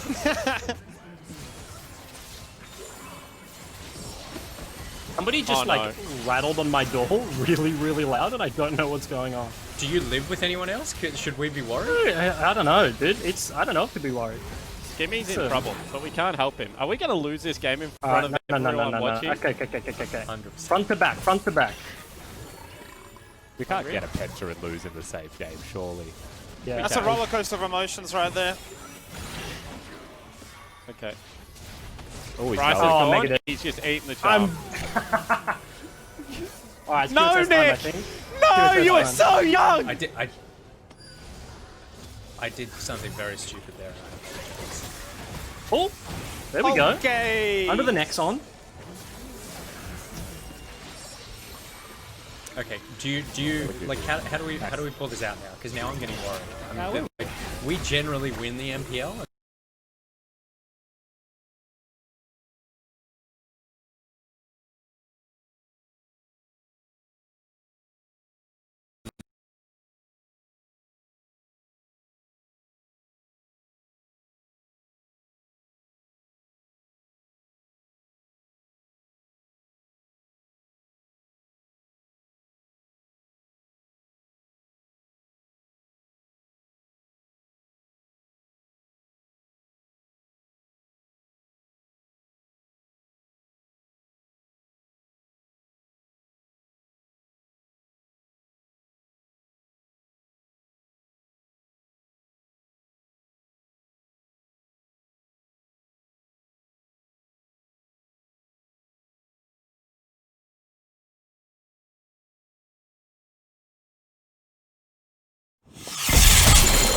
We're dropping a fake as well. He's going to hit Mewtwo. Actually, that's Skim. Skim, have you got a snowball? How long is the snowball? 20 seconds, mate. Alright, 20 seconds to 28 feet. That sounds like a dream we can live for. Don't you worry. Don't I you see it worry. all top though, I'm still going. This is Ari's about to int it. Ready? 3, 2, 1. This is the play. This is definitely not the play I for me. cannot move. I've been Yumi'd. And I've just casted no one. Nobody's seen Possession that. She didn't dash forward. That was a bit unfortunate. Oh, I can't do it. She's choking. patient for me. Are we doing it? Are we Oh, going? man, Boone, they're looking for the 1v4 right now. Looking for the repeat back-to-back Penta. Oh, the Talon. Tactical Mechanics retreat, max. Summoner. Tactical retreat. Oh, no, No, Nick. Nick has Nick, been Nick, tagged. Nick, I repeat, Nick has been I tagged. mean, look, that's entirely on me because I'm Oh terrible my at this God. game. Is that it? Oh no. Oh, we're getting nothing but Oh, F's no. in the chat. This is brutal. Oh no. Bitches, bro. We lose, boys. What? We just lost so bad, we actually crashed the stream. Yes! There is a technical difficulties up at the moment. Wait, actually? Yeah, they are protecting... Are we back? No, we're back. Okay, Hold on, so folks. we nearly lost so hard that we crashed the stream, and there's now a technical I'm up in difficulties. 5, alright. Do we win? Do we? Here. Oh, I just. Oh, no. Oh, Nick! Oh Nick my has God, saved the game! No, no, no, Okay, no, no, no. okay. Rusty. Okay, no. Nick! Rusty. Get him. Nice. Penta, dude. Penta. Come here. I just Good bought a work. QSS, walked out of base. It was on my wrong key. I just base tanked a hook and died. Get back here. Help Help the Nick. Nexus. Help Nick. Help the Nexus. Help the Nexus. Yes, bring them into the fountain. I like Yeah, that. smart. Okay, we we got have minions. one mistake left. Nick, you need to die. We've had multiple pentas denied by this Yumi. Oh You know my now, God. dude. now that I need to, you know it won't happen. God Okay. damn. God Okay. damn it. Okay, how do we win this? Do I Don't need to need talk Nick isn't talent? dying in Force of time. will. No Nick inting. definitely is not dying in time. Do you still want me to die? Nah. I think he just needs to anyway. Okay, yeah, go run up to that Go- Yumi. go Go run. die, Everyone go else, die. retreat. Retreat, everyone All else. right. Tactical death. Okay, 35 seconds on Nick. Okay, You melted Yumi the ult fake being fiddles. baited. All right. I really need this Talon to not one hit me. Are we just holding or do Can we break the spell shield? No, we need to like, fight try this, and we need to taunt him. Oh no. Bryce is gone. Bryce is I'm dead. dead. I'm not dead. No, Bryce is good. Bryce is good. I need a wave to hit. Okay, okay. I'm gonna get Ari'd, 100%. I popped his spell shield. That's talent. You gonna go for the Nexus? Oh, I'm dead. Big taunt. I ran it down. Oh. Oh, I got a One, one, pentakill one. and then I ran it down. Oh, okay. That was Don't the it. longest. Is that the longest fiddle ulti of all time? I'm dead. Oh, I feel That's so it. bad. That's it. Oh, Nick. Oh, quick, crash the stream again. Cancel the stream. Cancel the stream. Cancel the charity drive. Don't worry about the rest of the regions.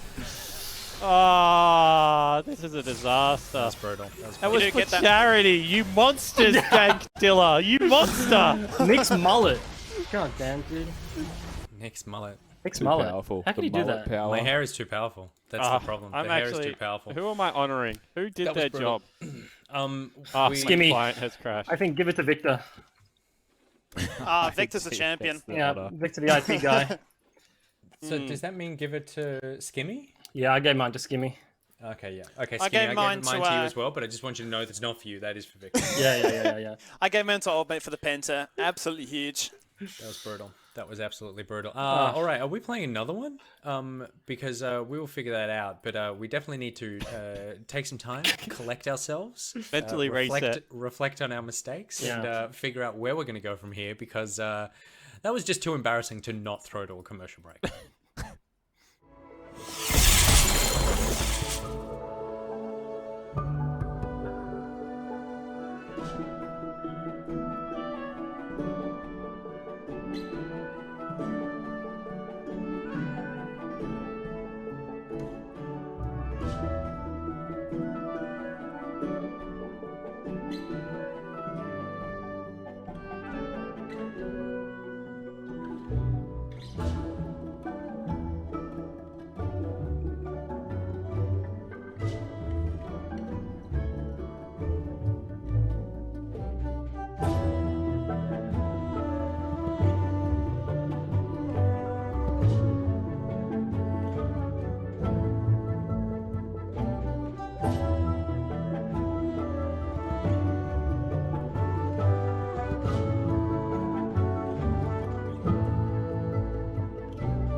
welcome back, gentlemen. Now that we've all recovered our pride, which Don't say we.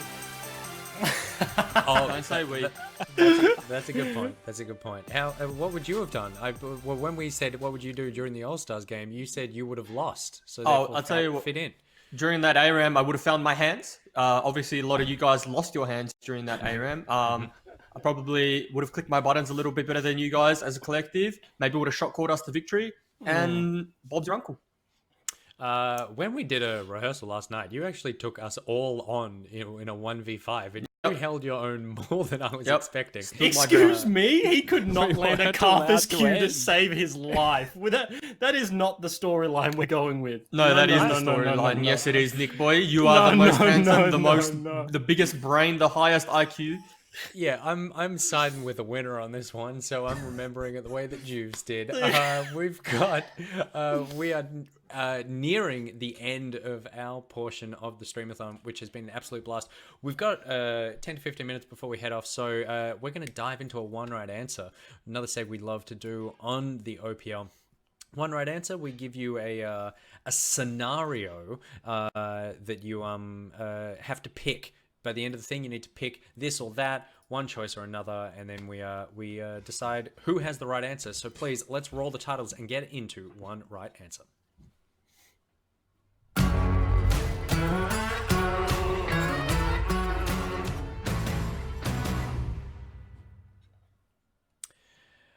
Okay, our first one right answer comes in from Toned, who says, would you rather overnight become a god in League and play in the OPL, or level up and continue to entertain the masses on a larger scale? So overnight OPL legend, or the grind to some form of international success. Is that there they don't like specify. a comparison point that we could make with entertainment? Like, are we choosing to be Faker or ex-celebrity or like entertainer? Like Michael Bublé? I don't know, it's the first one that came to mind. Does Michael Bublé play League? Well, no, but he's saying entertainer. I think you have. I'm stick with League, because if the option is be good in the OPL or be Michael Bublé, I think I'm taking Michael Bublé. I mean, but like if you could become, like the people that sing world songs as an example, like you could become like League but singer, like Chrissy Costanza type-esque personality or something, then or like a really good League cosplayer or something. Then we're still talking same ballpark but more relevant. Are we basically saying anything other than best player in OPL? Is that where that conversation is heading? Overnight success though, there's something to be said for that, because you're not doing the grind, Egypt. I'm honestly very confused. What was the question? Like, what was the two comparisons? Oh my goodness. It's so simple. You either become an overnight success and have to play in the OPL, or you grind your way to entertaining the masses on a larger scale, which we're going to say in some sort of league-based So equivalent. You said level up, and I'm like, what do you mean? Like, They said an level overnight up. success? I'm just using their language. Stop ripping on tone. So it's the grind or it's the glory? Yeah, the grind or the glory. But it's the glory now or the grind and then the glory later. But you have international versus OPL. I think the grind. I think a lot of players in it for the grind, and I think that's easy. I think that's an easy clap. Yeah, I agree with that. Okay, I'm gonna dissent. I'm gonna say just like the brightest flame burns the fastest, or whatever. Just like overnight success in the OPL, come in, make my millions, boom. Then I can go out and like move on to the next stage of my career. I heard it was trillions, but millions is still fine.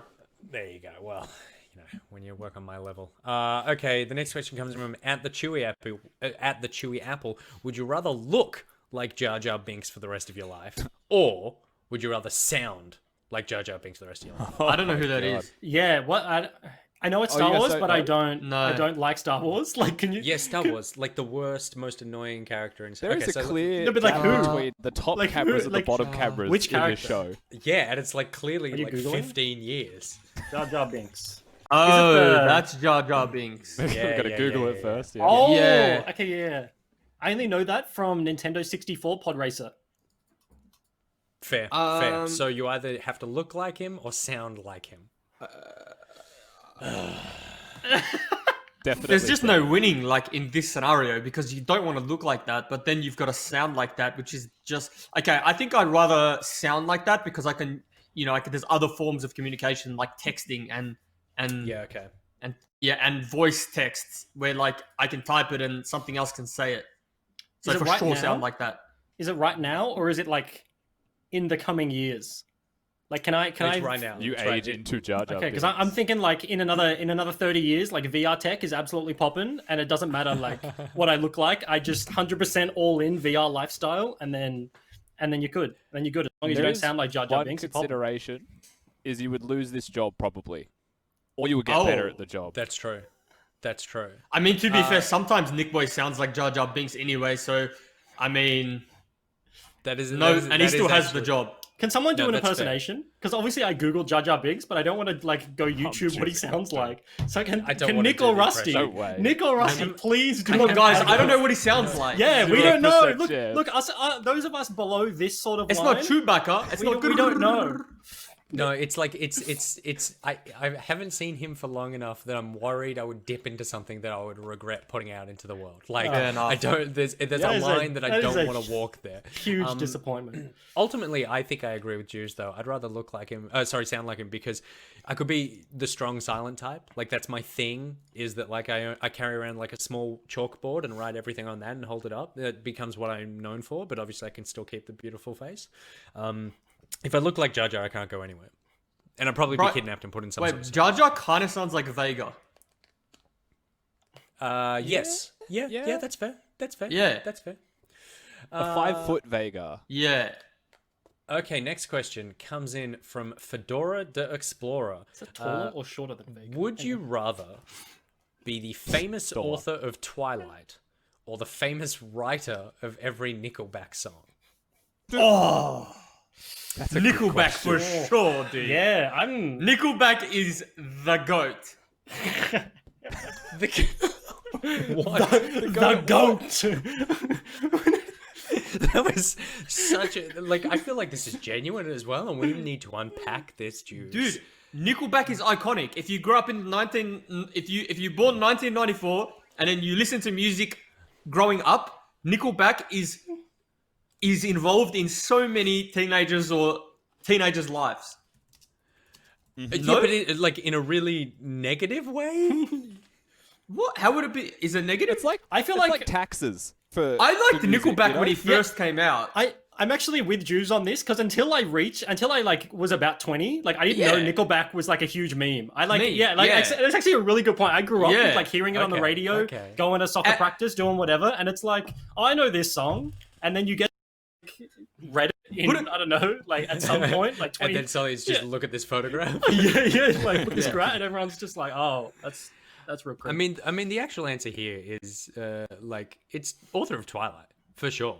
She's probably made more money than the writer of Nickelback songs. Plus, those books are not terrible.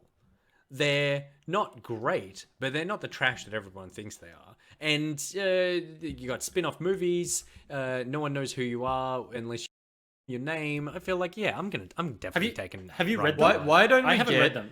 Why don't we two? Like in let's say 2025, let's get the writer of Nickelback to make the next world song. Dude, we could get the writer of Nickelback to make the intro to the MPL. Like, there's no way. Oh, really? Is that where we're at? Okay. We can get them on the broadcast for sure. I mean, I feel like that should be the goal for the OPL. Yeah, getting Nickelback on Split 2. Yeah, 100%. Like, I think I can pull a few strings. Yeah. What string do you possibly have that's attached to anyone in Nickelback? There's a lot you don't know about me. A lot. Apparently so. So. And then a super quickie before we round out the evening. Cups in the cupboard, upside down or right side up? Upside down. Yeah. Upside down. I'm gonna take like immediately. Hold on, Google, stop talking. I said it before. She keeps talking to me. But I take it like right out of the dishwashing machine, and then they're a little bit wet, so you want it to drip and not just like pull up. Yeah, I agree. 100% upside down. Yeah, right. Upside. Yeah. What about hanging underneath the cupboard like a grandma? Well, yeah. What?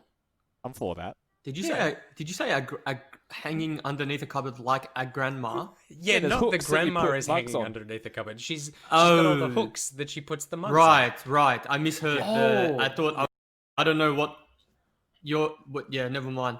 Yeah, way to make it weird, Nickelback.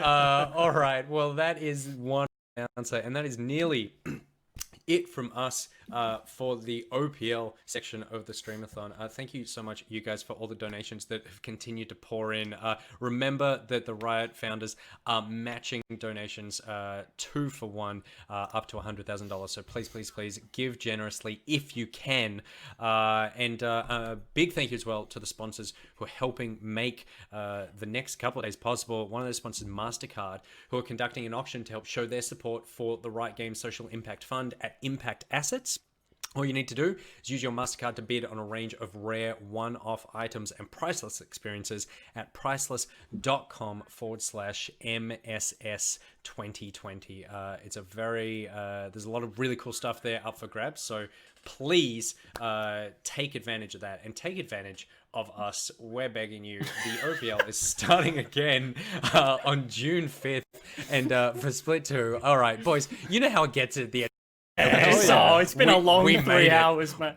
We made it, and we're just trying to get through to the next seg.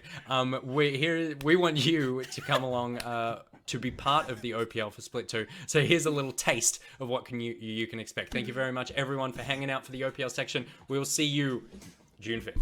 See ya.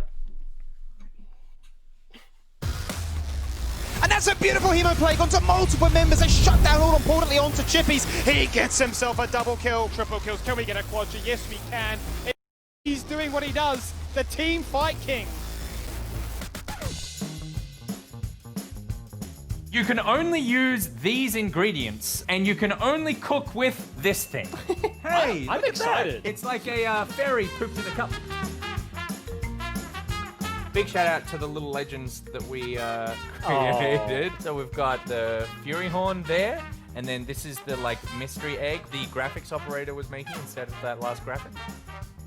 Guys, I want Twitch chat to do it with me. Make sure your chest hits the ground like this. That's 4. And don't be afraid to go a little bit faster or a little bit slower. Just do what's comfortable, okay? My long-term boyfriend and I broke up over a month ago. How do I start dating again? Rusty, you're lonely. Finally, your ideal Valentine's Day date. PC Vaughn, Duo Q, League of Legends. Oh, very nice. I think Bombers started them off quite well, but they just got outplayed on a micro level, and I am really good at this. Send this to Frost Urine. So who here wants a really mediocre painting of Gragas? It is a time for celebration, but it is also a time for mourning. Let's start off with a eulogy.